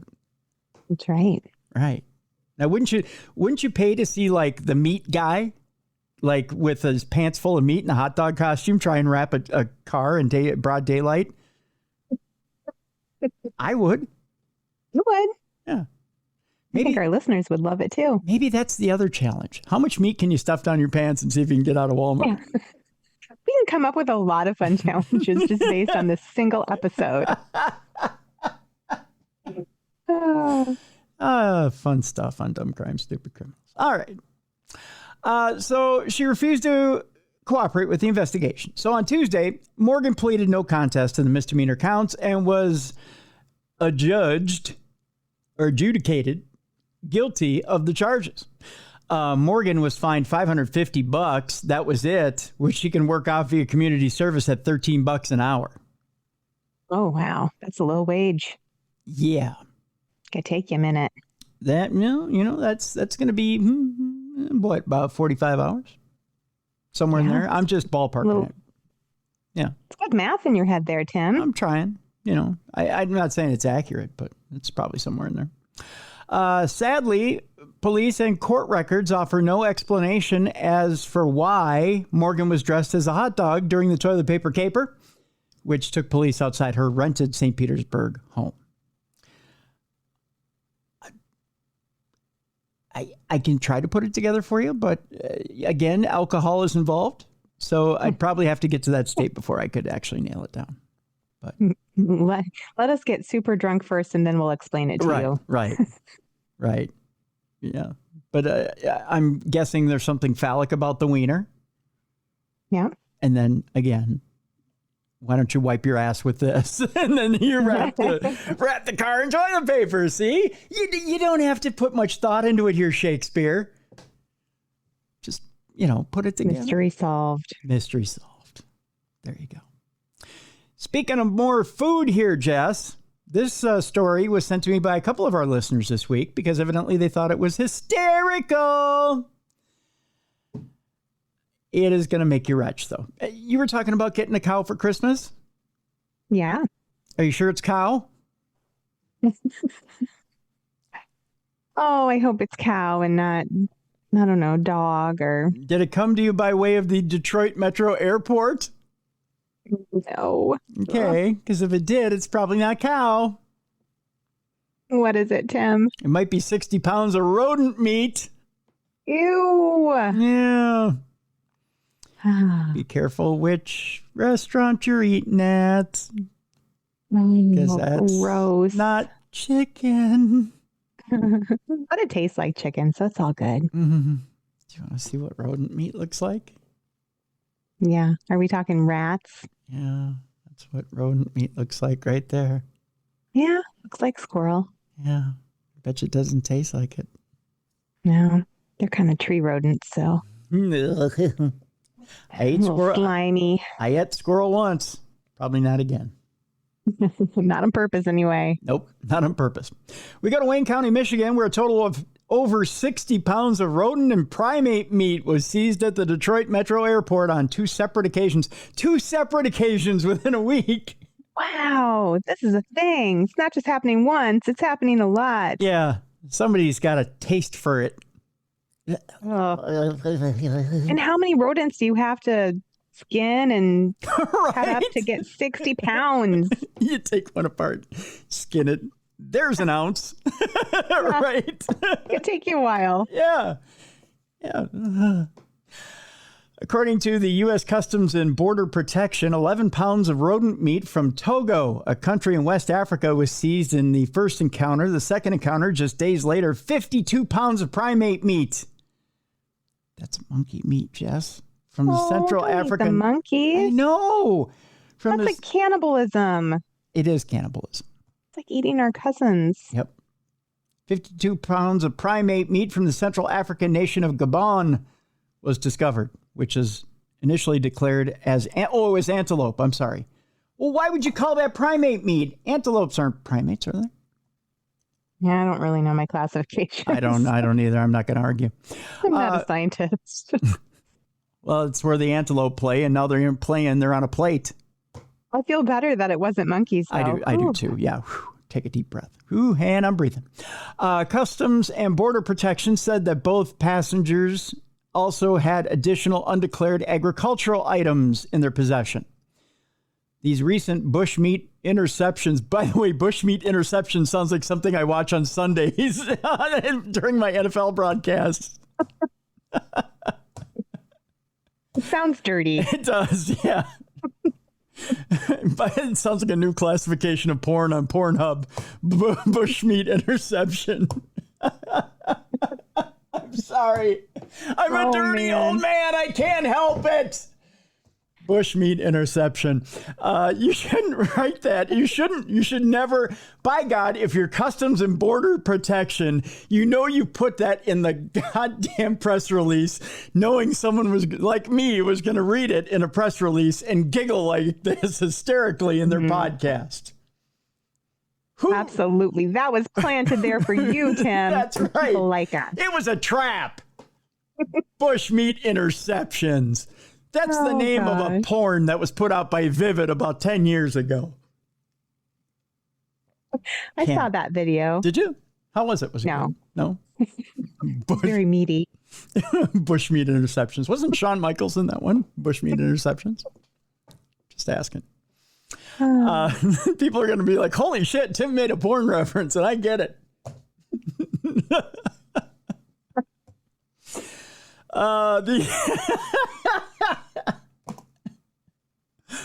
These recent bushmeat interceptions are significant in bringing attention to the illegal importation of bushmeat throughout our ports of entry. Again, that is so dirty. said Port Director Fadia Pastelong. This also showcases how we work with our partner agencies to prevent a potential disease outbreak. Bushmeat, according to the U.S. Customs and Border Protection, refers to meat from wild animals such as bats, non-human primates, and cane rats.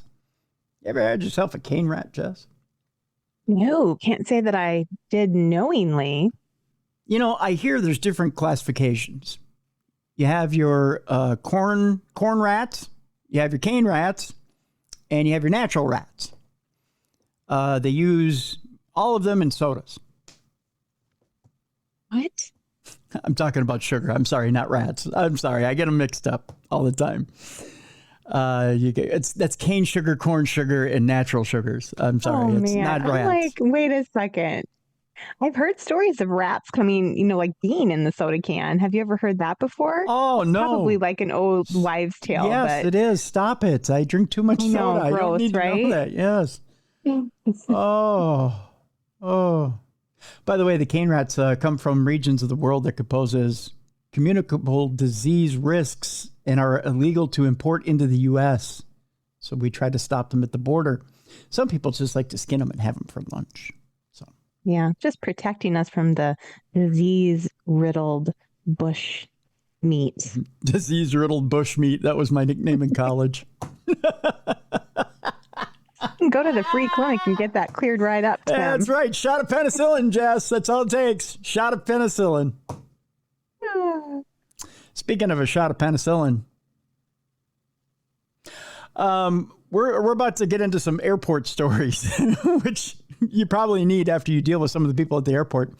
We're going to start with a safe for work, and then we're going to jump into not safe for work because we're at that point of the program. We'll start out with Southwest Airlines. This sent in to us by one of our listeners.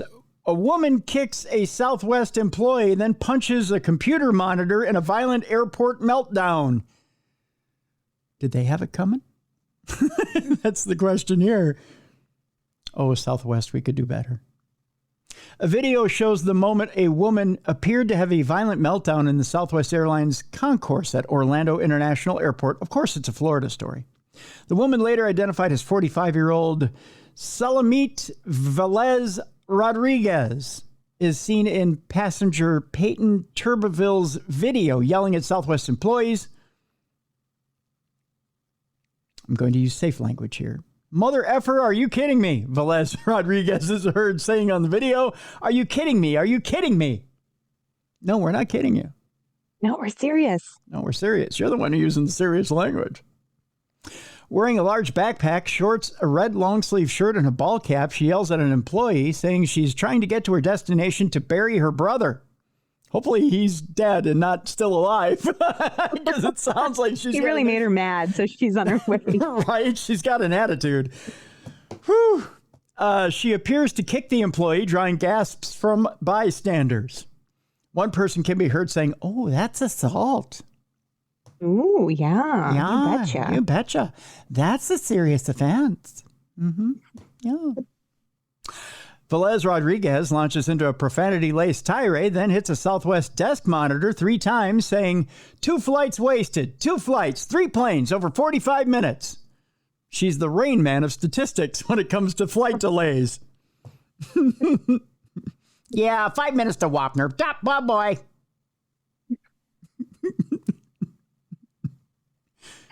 Just saying she's had a rough day. I think she has. Yeah. With that, it's time now for us to launch into not safe for work territory. If you have children listening, of course, I've already dropped the big one, but I tried to put a leash on it. I can't from here going forward. So it's time to put earmuffs on the kids, shove them in a closet. If your boss is around, it's time to put earmuffs on him, shove him in the break room with some donuts. It's time now for Not Safe for Work territory. In 5, 4, 3, 2, 1, we've got more airport stories, Jess. Yay! You don't sound excited about the yay. Oh, God. Oh. And it's about to get blue as in JetBlue.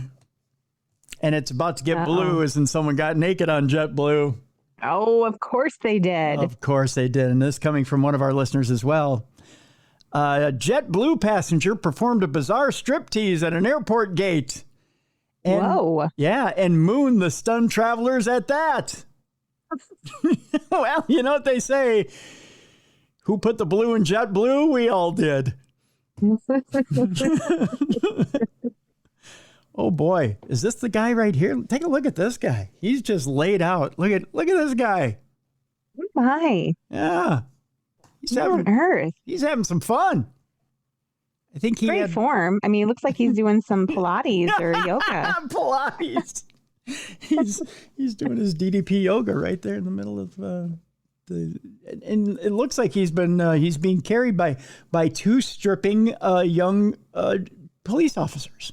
It looks like it's a tandem exercise of stripping. Yes. Yeah. Yes. He's just trying to work some kinks out of his back before he gets stuck in that airplane for a couple hours. I'm sure that's what it was. I'm sure it was some sort of, I think it was a troupe. It was a stripping troupe that was practicing for a bachelorette party later on in the weekend.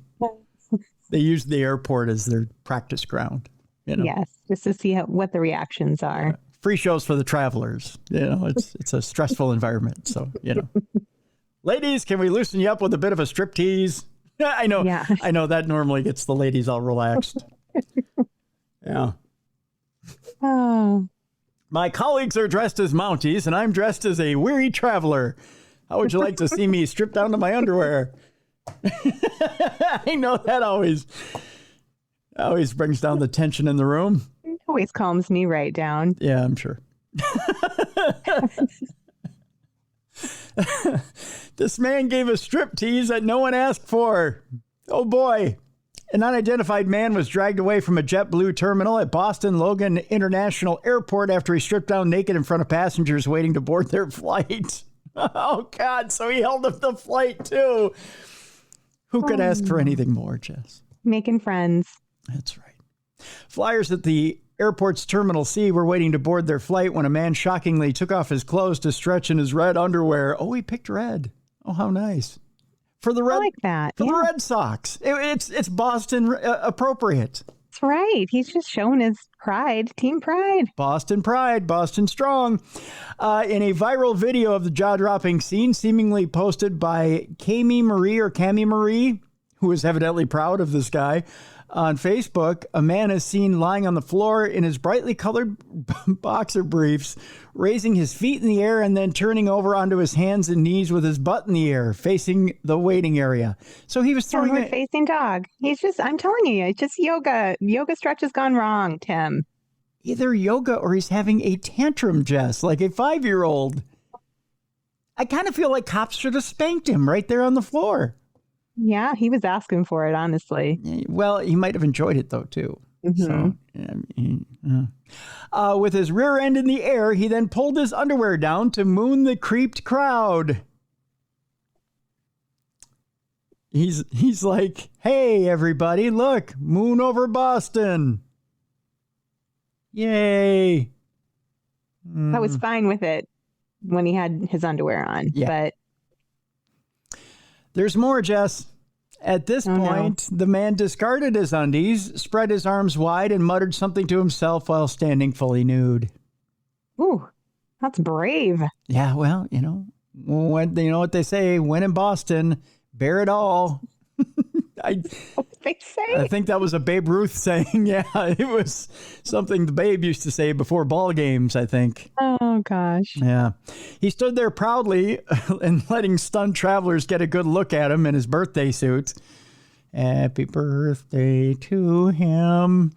Could you imagine being one of the lucky or unlucky flyers who witnessed this startling scene? Well, reportedly, Massachusetts state troopers showed up to calm the chaos and carried the man, who had at least put his underwear back on, away. Thank you, sir. Appreciate it. It's unclear when the scene took place. JetBlue did not immediately respond to a request for comment, just like they clearly didn't immediately take care of the scene. They just kind of let it happen. However, public indecency in Massachusetts can be punished with a fine, jail time, or both, but it's uncertain what happened to the flasher. I think they took him probably to the jail underneath the airport and beat him senseless. I think that's probably what happens in Boston. What kind of a weird mental breakdown do you have to do that? Like, What was happening in his world that made that seem like the thing to do? Do you think it was just anxiety of the flight? Like he just lost it and just, I don't know, stripped down and tried to do his own version of Madonna right there on the... Do you think he was singing Justify My Love in his head and he was trying to reenact the video and everybody was like, what is he doing? He's like, wanting. He's like singing the song. They're like, huh? He's like, for you to justify my love. Woo. And everyone's like, huh? Boy, I pulled out an old song there. The scandalous act has gone viral as unruly travelers all over the world now continue their ridiculous antics. So good for him. It's going on about other flights. I don't want to talk about other flights. Just that one. Just that one. You would think, okay, I don't want to talk about other flights, right? But I do want to talk about other guys threatening other officers because this guy right here, Jess, this guy decided he wanted to take the mooning antics one step further. Oh, look at that scowl. Yeah. Imagine his ass out in the air, open air, because that's what he did. Now, you think his face looks ugly. Imagine his ass, right? Is his ass all puckered up like his face? Yes. Yeah. Yeah. You think his lips are big. Imagine his butt. Yeah. A Landisville man is charged after threatening officers and mooning first responders. You never want to moon our first responders. First of all, thank you for your service. We'll put our asses away later. I don't know what that means.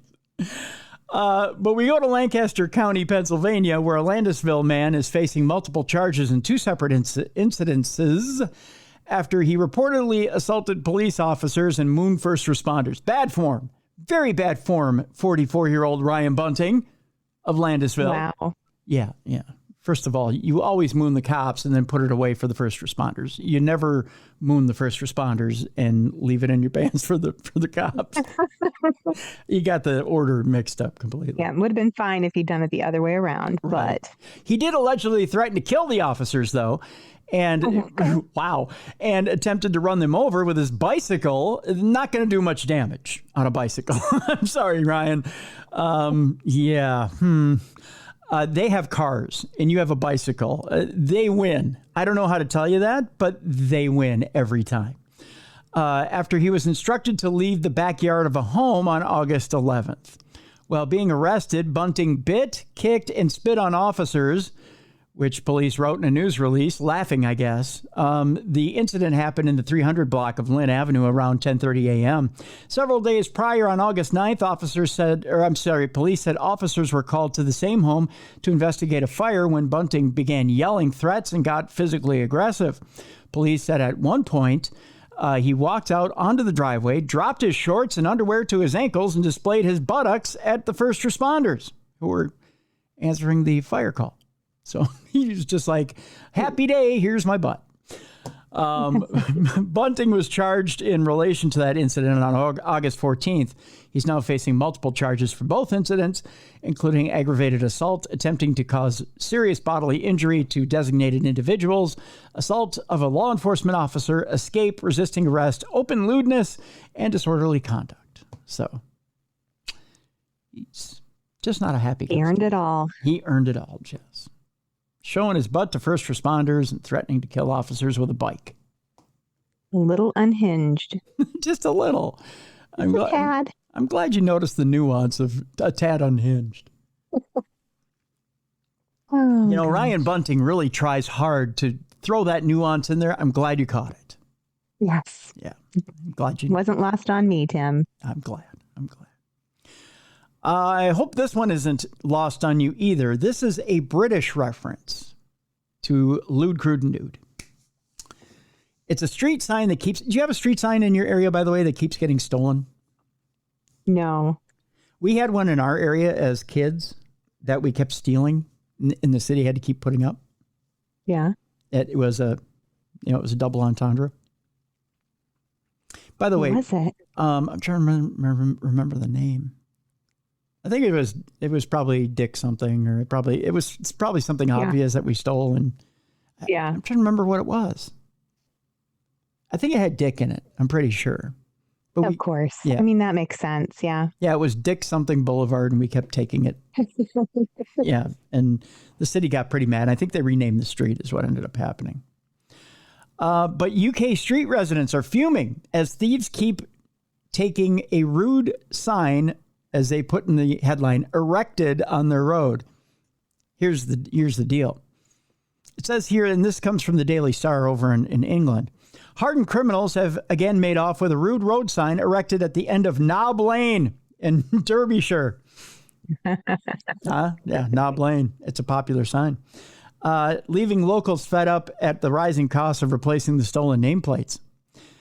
Residents in Knob Lane are furious that hardened criminals keep getting a rise from nicking their rude road sign. I'll get it right.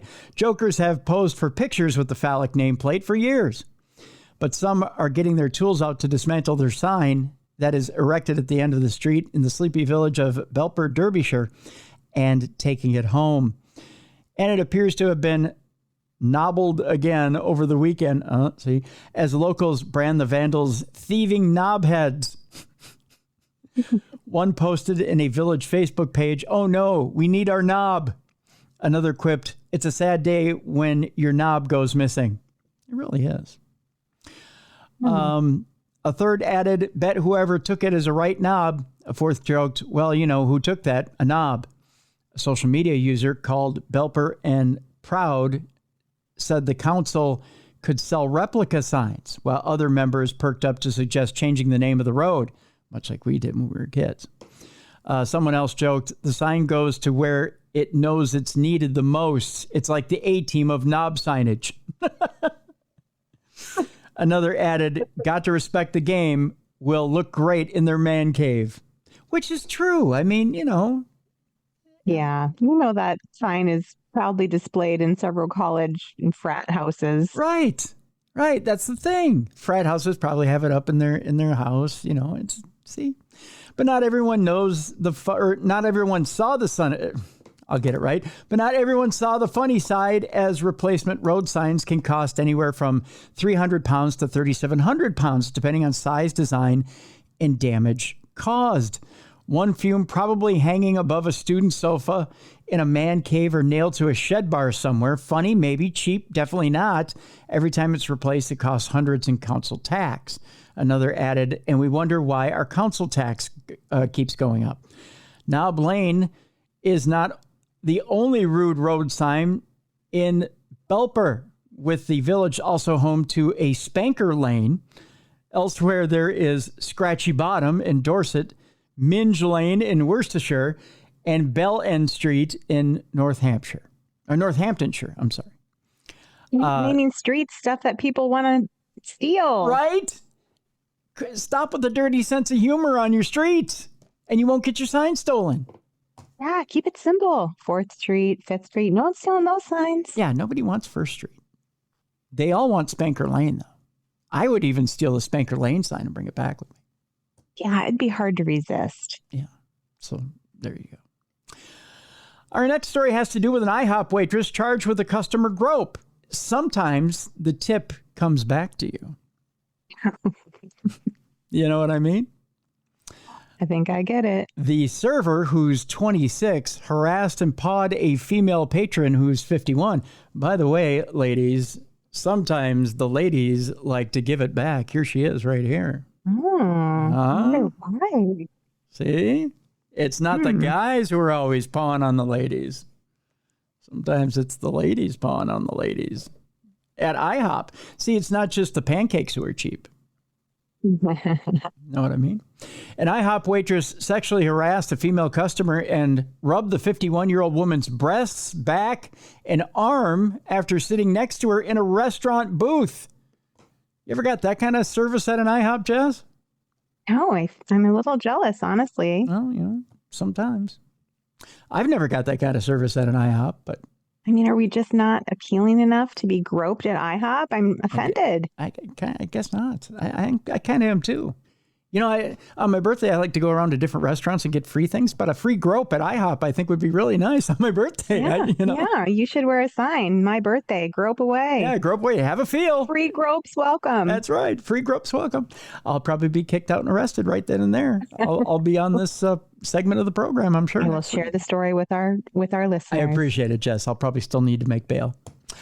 Investigators allege that 26-year-old server at a Florida IHOP, of course it's Florida, Allie Mae Wright, was waiting on the patron when she began to call the victim a sexy cunt. That is not going to get you anywhere.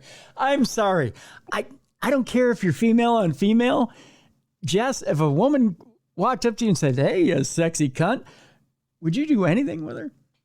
I mean, I would be, one, honored to be considered sexy, two, offended to be called a cunt. So it's like, what just happened there? It's confusing, honestly. It's a mixture of two words that really don't go together. Sexy bitch, yes. Yes. I'll be like, yeah, girl. Yeah, girl. I am, but sexy cunt, ow. Ow. That hurts my soul. Right? Yeah. She also gave her a milkshake that was not ordered. Okay, so you throw the milkshake in with now is it a different game? I mean, she likes her tatas, I think. Her milkshake brings all the boys to the yard. Mm-hmm. We're on the same wavelength here. I was thinking the same thing, just as you said it. Wright cops charge would return to the table and continue to call her a sexy cunt. See, okay, if it doesn't work the first time, put it back in the holster. It's not the bullet that was meant for her, right? Yeah, try a different approach. Yeah. Wright then sat next to the victim and began to rub the victim on the back, arm, and outside her right breast. She's very forward. Yes. Yeah. Did she wanted to take her on a date? Like, I'm so confused by this. She's trying to pick her up. I guess. At IHOP? She's very lewd, crude, and nude, I guess. Wow. And she was seen resting her head on the victim's shoulder. Boy, is she forward. Wow. I don't think she would have that much opportunity to be touching me. Right? I feel like the first touch, I'd be like, and we're done. Yeah. Restaurants are very transactional, but not that transactional, right? Yeah.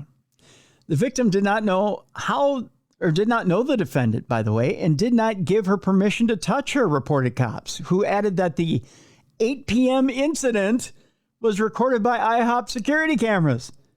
This is happening at 8 at night. So weird. It's kind of early to be all, hey, you sexy cunt, let me touch you on your tata. Right? Kind of like, whoa, boundaries. Maybe at 10 p.m., but not 8 p.m. Too early. 2 a.m. maybe might be a little. Yeah, but 8 at night? When I come in and I'm drunk and I'm eating my pancakes to help absorb the alcohol, then maybe I'd be receptive. Yeah, but 8 o'clock at night, I mean, we're only like 3 hours outside of early bird, right? I mean, that's, come on. Wright was arrested for battery and booked into the county jail on the misdemeanor charge. How much do you think her bond was on this? Ooh, is it high? Like unusually high? No, pretty low. Oh, let's go with the $250. Oh my God! Did I nail it? It is like you are in a Florida prosecutor's head right now. Getting so good at this. $250, Jess, is all it took after spending a night in custody. And a judge ordered the St. Petersburg resident to have no contact with the victim. God, I'm impressed. I am too. The arrest affidavit indicates that the cops detected an indication of alcohol influence with regards to Wright, so she was schweiling on the job. It is unclear what her current employment status is at the St. Pete Beach Pancake Purveyor.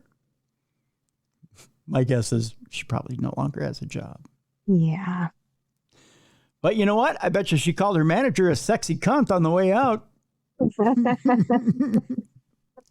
That would be my guess. All right. Our final story today, before we get to our palate cleanser. And boy, we're going to need one after this, Jess. The bandit is back. Yes, indeed, ladies and gentlemen. The man dubbed the butt sniffer was again arrested in Burbank. Whoa. I love the look on your face when I said that. Oh my God. Oh. You really need a video camera going at all times just to capture my reactions, because I'm only on the video if I'm talking, and so like a lot of it is totally missed. But there are so many times my eyes about pop out of my head. The look on your face, Jess, when I said butt sniffer. You just about shouldn't be fell surprised, over. but I am. Oh, woo! Burbank police told NBC4 that 38-year-old Kyle Crowder was recognized by store employees who reported the incident shortly after 11 p.m. There's a picture of this guy. There's a video. I don't know if you want this guy up your ass or not. I remember the initial story on this guy. All I got to say is this. If you're in a store, ladies, first of all, if you have this man attached to your back door, are you thinking, one, did I prepare properly for this incident? And two, is this the guy I really want at the rear entrance? A man previously arrested for inappropriate behavior was taken into custody once again after allegedly sniffing a woman's behind inside a Walgreens store in Burbank. Of all the places to be inappropriately sniffed, I mean, the Walgreens, where there's a chance, and I'm just saying it's a small chance, maybe you're there because you're having trouble with your rear end. Yeah, you might be buying some stuff to make it smell better down there because you got an issue or something. Some sort of infection. Right. But in all fairness, maybe 38-year-old Kyle Crowder can sniff that sort of stuff out. You mean like it's stinky? Maybe he's like, you know what? Maybe you want to try some preparation H. Yeah. Yeah, maybe he's like a healer, you know, like he's here just to identify and he's just here to help. It's his gift, really. Yeah. He's like, girl, you know what? That smells a bit yeasty. Yeah. I would try this tablet over in aisle 38. There's a suppository just over there. Let me lead you over there. By the way, can I get them digits? Yeah. And by lead you, I mean you walk that way and I'll sniff your butt while you're moving. Yeah. By the way, we can walk and talk.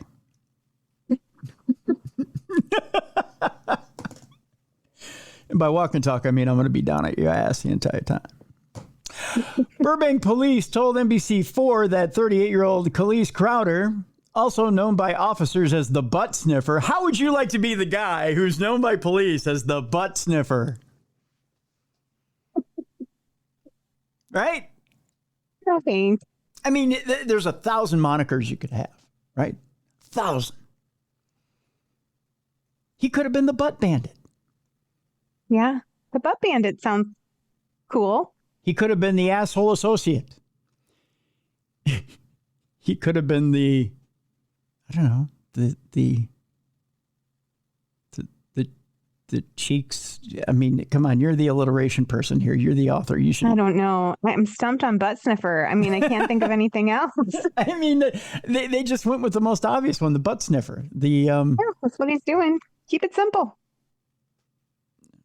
Can you just imagine them like getting the call though? The officers like on their little walkie-talkies. Yeah, the butt sniffer's at it again at the Walgreens over on 32nd Street, and they're like, frickin' butt sniffer. Jesus, should we bring an N95 for him?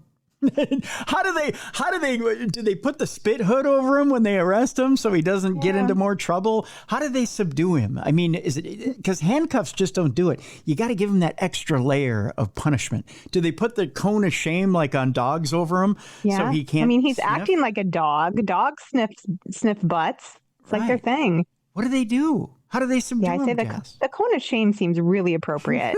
They put the cone of shame on him. Jesus, that's his punishment. Permanent attachment of the cone of shame, just walking around. Do they call him BS for short, butt sniffer? Do they say, hey, BS, we got to put the cone on you again when we take you downtown? Oh, man. Yeah. Sorry, dude. I got to do it. Can't have you sniffing butts on the way downtown.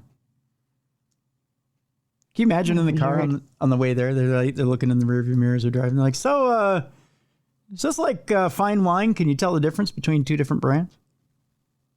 Just curious.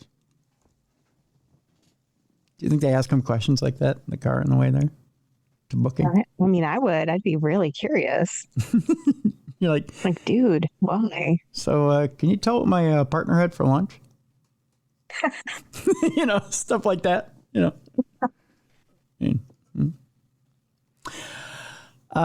So Khalees was recognized by store employees who reported the incident shortly after 11 p.m. Officers reported to the scene, spoke with the victim, and took a report. Oh, this should be good. So they take out the little pen and they're writing. So, ma'am, how did it go exactly? You were in the Walgreens. You were in the suppositories aisle. And all of a sudden, what happened? Well, I felt this something just go straight up my bunghole. I was at the aisle. And I turned around only to see this man's nose knee deep in my... And I said, sir, how dare you? And he's like, just checking your temperature. It's my job. I said, what kind of job is that? I said, just making sure you're okay. I said, how dare you? Law enforcement sources said they knew where to locate Crowder and arrested him nearby without incident. So they've had their run-ins. That's really bad. They're familiar. That's really bad when they know where to find you. It's sad. There's something really wrong with that guy. Crowder had previously been arrested in Burbank on July 22nd in connection with similar behavior. The incident took place at the Nordstrom Rack, located... Oh, God, he did this at Nordstrom Rack. Following reports of a suspicious individual roaming throughout the women's department and sexually harassing a female customer. Using the store surveillance system, officers monitored the suspect as he moved through various departments, while in the women's section, the suspect was observed following a female customer, crouching near her and engaging in lewd behavior, inappropriately sniffing her buttocks. Can I hem that hemline for you? I like how they have to have inappropriately in front of sniffing her buttocks. I feel like just sniffing her buttocks constitutes, it's like a, like there's repetitive. Like there's an appropriate way to do it. Ma'am, I was just wondering, I know this may seem out of character and we're both in a Nordstrom Rack and I really should be over in the men's department, but could I get a whiff of your starfish? Just curious. I don't know why he has that voice, but I just imagine that he does. Crowder, a registered sex offender. No shit, Sherlock. I mean, there's no shit, really, because it's, unless you ask for it. Currently on parole, has a history of similar offenses in Glendale and Burbank dating back to 2021. This isn't his first rodeo. Wow. Yeah. Anyone with information regarding the case or individuals who believe Crowder may have victimized them are urged to contact the Burbank Police Department's Investigations Division at 818-238-3210. So anyone who's had their butt sniffed, give them a call. All right. We definitely need some sort of palate cleanser. And I'll tell you what. We'll start the palate cleanser by telling you that the Hooters waitresses aren't going to have their butts sniffed. You know why, Jess? Why? Because they're cleaning up the uniforms over there at Hooters. Doing away with the shorty shorts? Yep. Huh. They're not putting the butts on display at Hooters. That's the Hooters. Maybe not even that. You know why? Oh, why? Because the new honcho over there says they're cleaning up their act. Huh. And make it just a family establishment now. Yeah. Have you ever thought that Hooters would be a family establishment? Okay. Well, to be honest, I used to love Hooters. I'm not opposed to it now, but like when we just had Logan, we would go to Hooters all the time with the baby. And just because I loved their hot wings, they were so good. No, okay, so that's not unusual, and I'll tell you why. Actually, I have kind of a funny story. I was going to throw this funny story in there, but it's It's more of a family restaurant than I thought it was. Yeah. Yeah. Which is unusual because the women are in short tops and short shorts, right? Yeah. I mean, yeah, but they're not. I mean, you can see that just going to the beach. No big deal. well, they dress in more than what you would see at the beach. Right. So I don't get what the big deal is. Yeah, I've never thought it was a big deal. No. In fact, it's kind of, it's had this, Florida trashy reputation for the longest time, right? I guess that's a good way of putting it, right? It's just kind of had this kind of, I mean, you're kind of like, you're wincing a little bit, but it's always had this jokey, trashy reputation, right? Kind of a wink and a nod. Yeah. Yeah, but it's a good restaurant. I think it is. The food's delicious. Yeah, the food's amazing. The girls are always really sweet. Yes, and the girls are amazing. They're always amazing, and they're so friendly, and they put up with a lot of shit. Let's face it, they really do. My mom, when I was in college, actually used to encourage me to get a job at Hooters. She's like, "You'd make so much money in tips." Actually, you would have made. I was always like, "No, I'll just work it." I used to sell cosmetics at the mall. I'm like, I'll just do that. Yeah. And actually, I had a couple of friends that worked there at one point. Yeah, there's no shame. No, there's no shame in it. I mean, they got harassed all the time, but I mean, it's a living, right? I mean, it's just a living. That's all it is. It's just waitressing, it's all it is. Or serving. It's playing the cards you got, Right. You're a cute girl. Right. Got a nice body. You want to make some good tips because you need some money and you don't want to necessarily be a stripper or, Exactly. That's exactly what it is. Gotta work what God gave you, I guess. Yeah, exactly. It's just, that's exactly what it is, Jess. Well, a 73-year-old Florida lawyer is betting that he can rescue bankrupt Hooters by rolling back skimpy uniforms and banning butt cheeks hanging out, even as job postings still require to maintain glamorous hairstyling and the ability to maintain attractive fit and image. Neil Kiefer, who's been friends with Hooters founders since 1992, is fighting in bankruptcy court to take control of 50 shuttered locations and transform them back into what he calls delightfully tacky family destinations. I don't think you're going to see a bunch of butt cheeks hanging out, Kiefer told the Wall Street Journal, explaining his plan to ditch the bikini-style bottoms some restaurants adopted in favor of the traditional orange shorts. Now, I had no idea that they had lifted the shorts line, so to speak. Oh, yeah, I haven't seen that uniform either. Yeah, I haven't seen that either. Despite efforts to appeal to families, current job postings for Hooters girls explicitly list physical appearance standards alongside serving duties. Hooters of America crashed into bankruptcy in March after years of declining sales, citing inflation pressures and mounting debt that killed the chain's $1.2 billion peak from 2009. Kiefer already owns nearly 24 Hooters locations, which makes me wonder, okay, if he already owns 24 locations, how come those aren't successful? Right? Mm-hmm. Yeah. And he wants to become the chief executive of the management company and re-Hooterize the struggling brand with $300,000 worth of upgrades per restaurant. His plan to turn the chain around, get this, Jess. Here's the big plan. If you're sitting down and clutching your heart right now, includes having butter sauce slathered on more than 70% of menu items. Ooh, I'm sure it's delicious, but oh man, I get really hung up on when they show the calories on a menu. I can't even order. I get paralyzed. Yeah. So butter sauce would probably be the reason I didn't go to Hooters to eat. Right. Now, there's nothing wrong with the menu as it is now. It's good. Yeah. But when you say, okay, we're just going to slather everything in butter, well, wrong move, buddy. Yeah. Especially now. I feel like we're getting more and more health conscious, right? Right. You got to have something for everybody. Yeah. Slathering everything in butter is the wrong way to go. It just is. No. Yeah. Wouldn't be for me. Which he plans to upgrade to grade A butter across all locations. I mean, it's good that you're going with good, healthy butter, but again, good, healthy butter doesn't necessarily mean health conscious, right?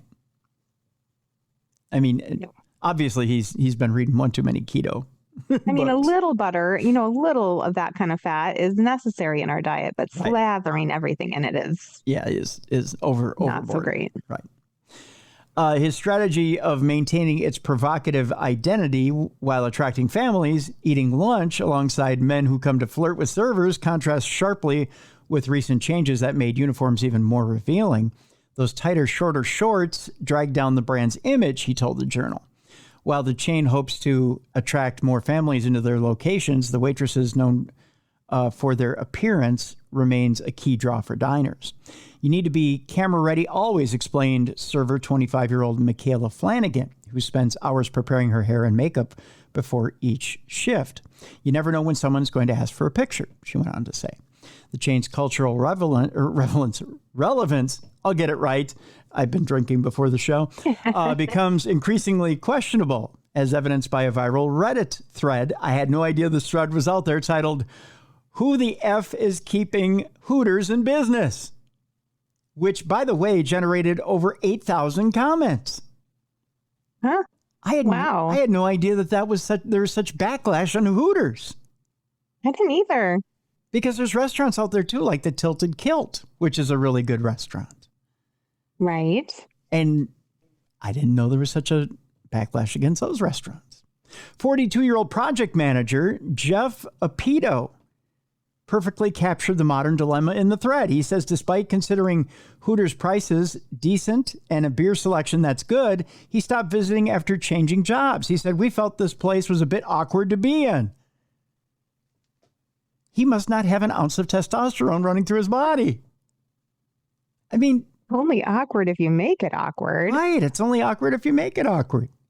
Yet Kiefer claims success with an unlikely demographic. And here's the demographic, which you just pointed out, Jess. His new location at the Village's senior living community in Central Florida posted record sales, suggesting the brand's appeal transcends age groups. The chain's origin as an April Fool's Day joke by 6 restaurant novices who wanted a place they couldn't get kicked out of has evolved into a legal and cultural minefield. They're actually citing that families are the place they're going to next.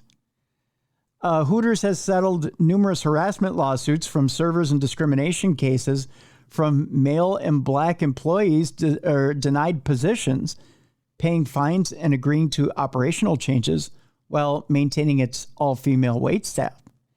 Kiefer faces the challenge of reviving a brand that peaked during an era of different social attitudes.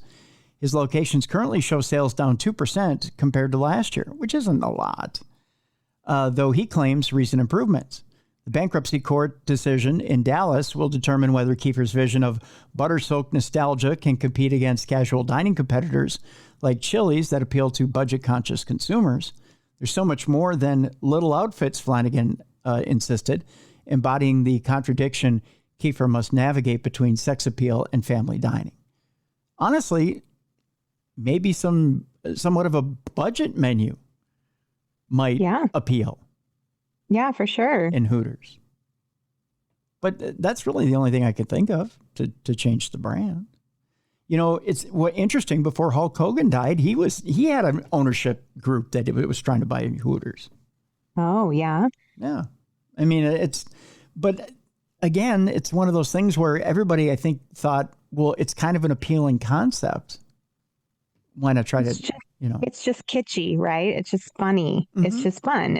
It's light. It's like a lighthearted thing. It's not meant to be that heavy. Yeah, it's not meant to be that heavy, but it's one of those things that's a novelty restaurant that maybe you go to once or twice a year. I don't think it's anything that someone goes to on a regular basis, right? No, I'm sure they have regulars, but they're probably like pervy guys that just like a certain waitress. Right. Now, the funny thing I was going to say real quick about this is my cousin's little guy, who's now 16, when he was when he was just a little shaver, like I'm talking like 1 or 2 years old, when he would get upset about something or he was just having a real bad day, she would say, "You want to go to Hooters and see the ladies?" And he'd be like, "Yes, I want to go see the ladies." And that's how she'd cheer him up. So see, and they were probably so nice to him when he came. They'd absolutely just love him up. They thought he was the greatest. And he just wanted to go see boobies. So yeah, he was. Blame him. He was a little perv back then. So but yeah, it Grew out of it though, right? He's actually, you know what? He's actually pretty chaste now. So I mean, it's funny. I mean, when he was little, he just wanted to see ladies all the time, and now he's. I don't know. He's not running. He's not like a, running around at 16 like the ultimate perv. Yeah. So it's kind of funny that he's kind of the opposite, right? As a little kid, he was just like ladies, ladies, ladies. Now he's like. Yeah, it probably goes back to that whole theory of like when you deny people stuff or you tell people something's off limits, you can't look at girls' bodies and you want it even more. But when it's just like, let's go to Hooters and enjoy the nice, sweet ladies who are kind to you, Yeah. You just happen to have their tatas hanging out, it's just kind of, it's like in Europe, they can drink alcohol at any time. They have much less of a binge drinking culture there for their teenagers. But here we say it's bad, so they all try to sneak it. I think the other part of it too, Jess, is when he went in there, they actually became human beings and he was talking to them, right? Yeah. Yeah.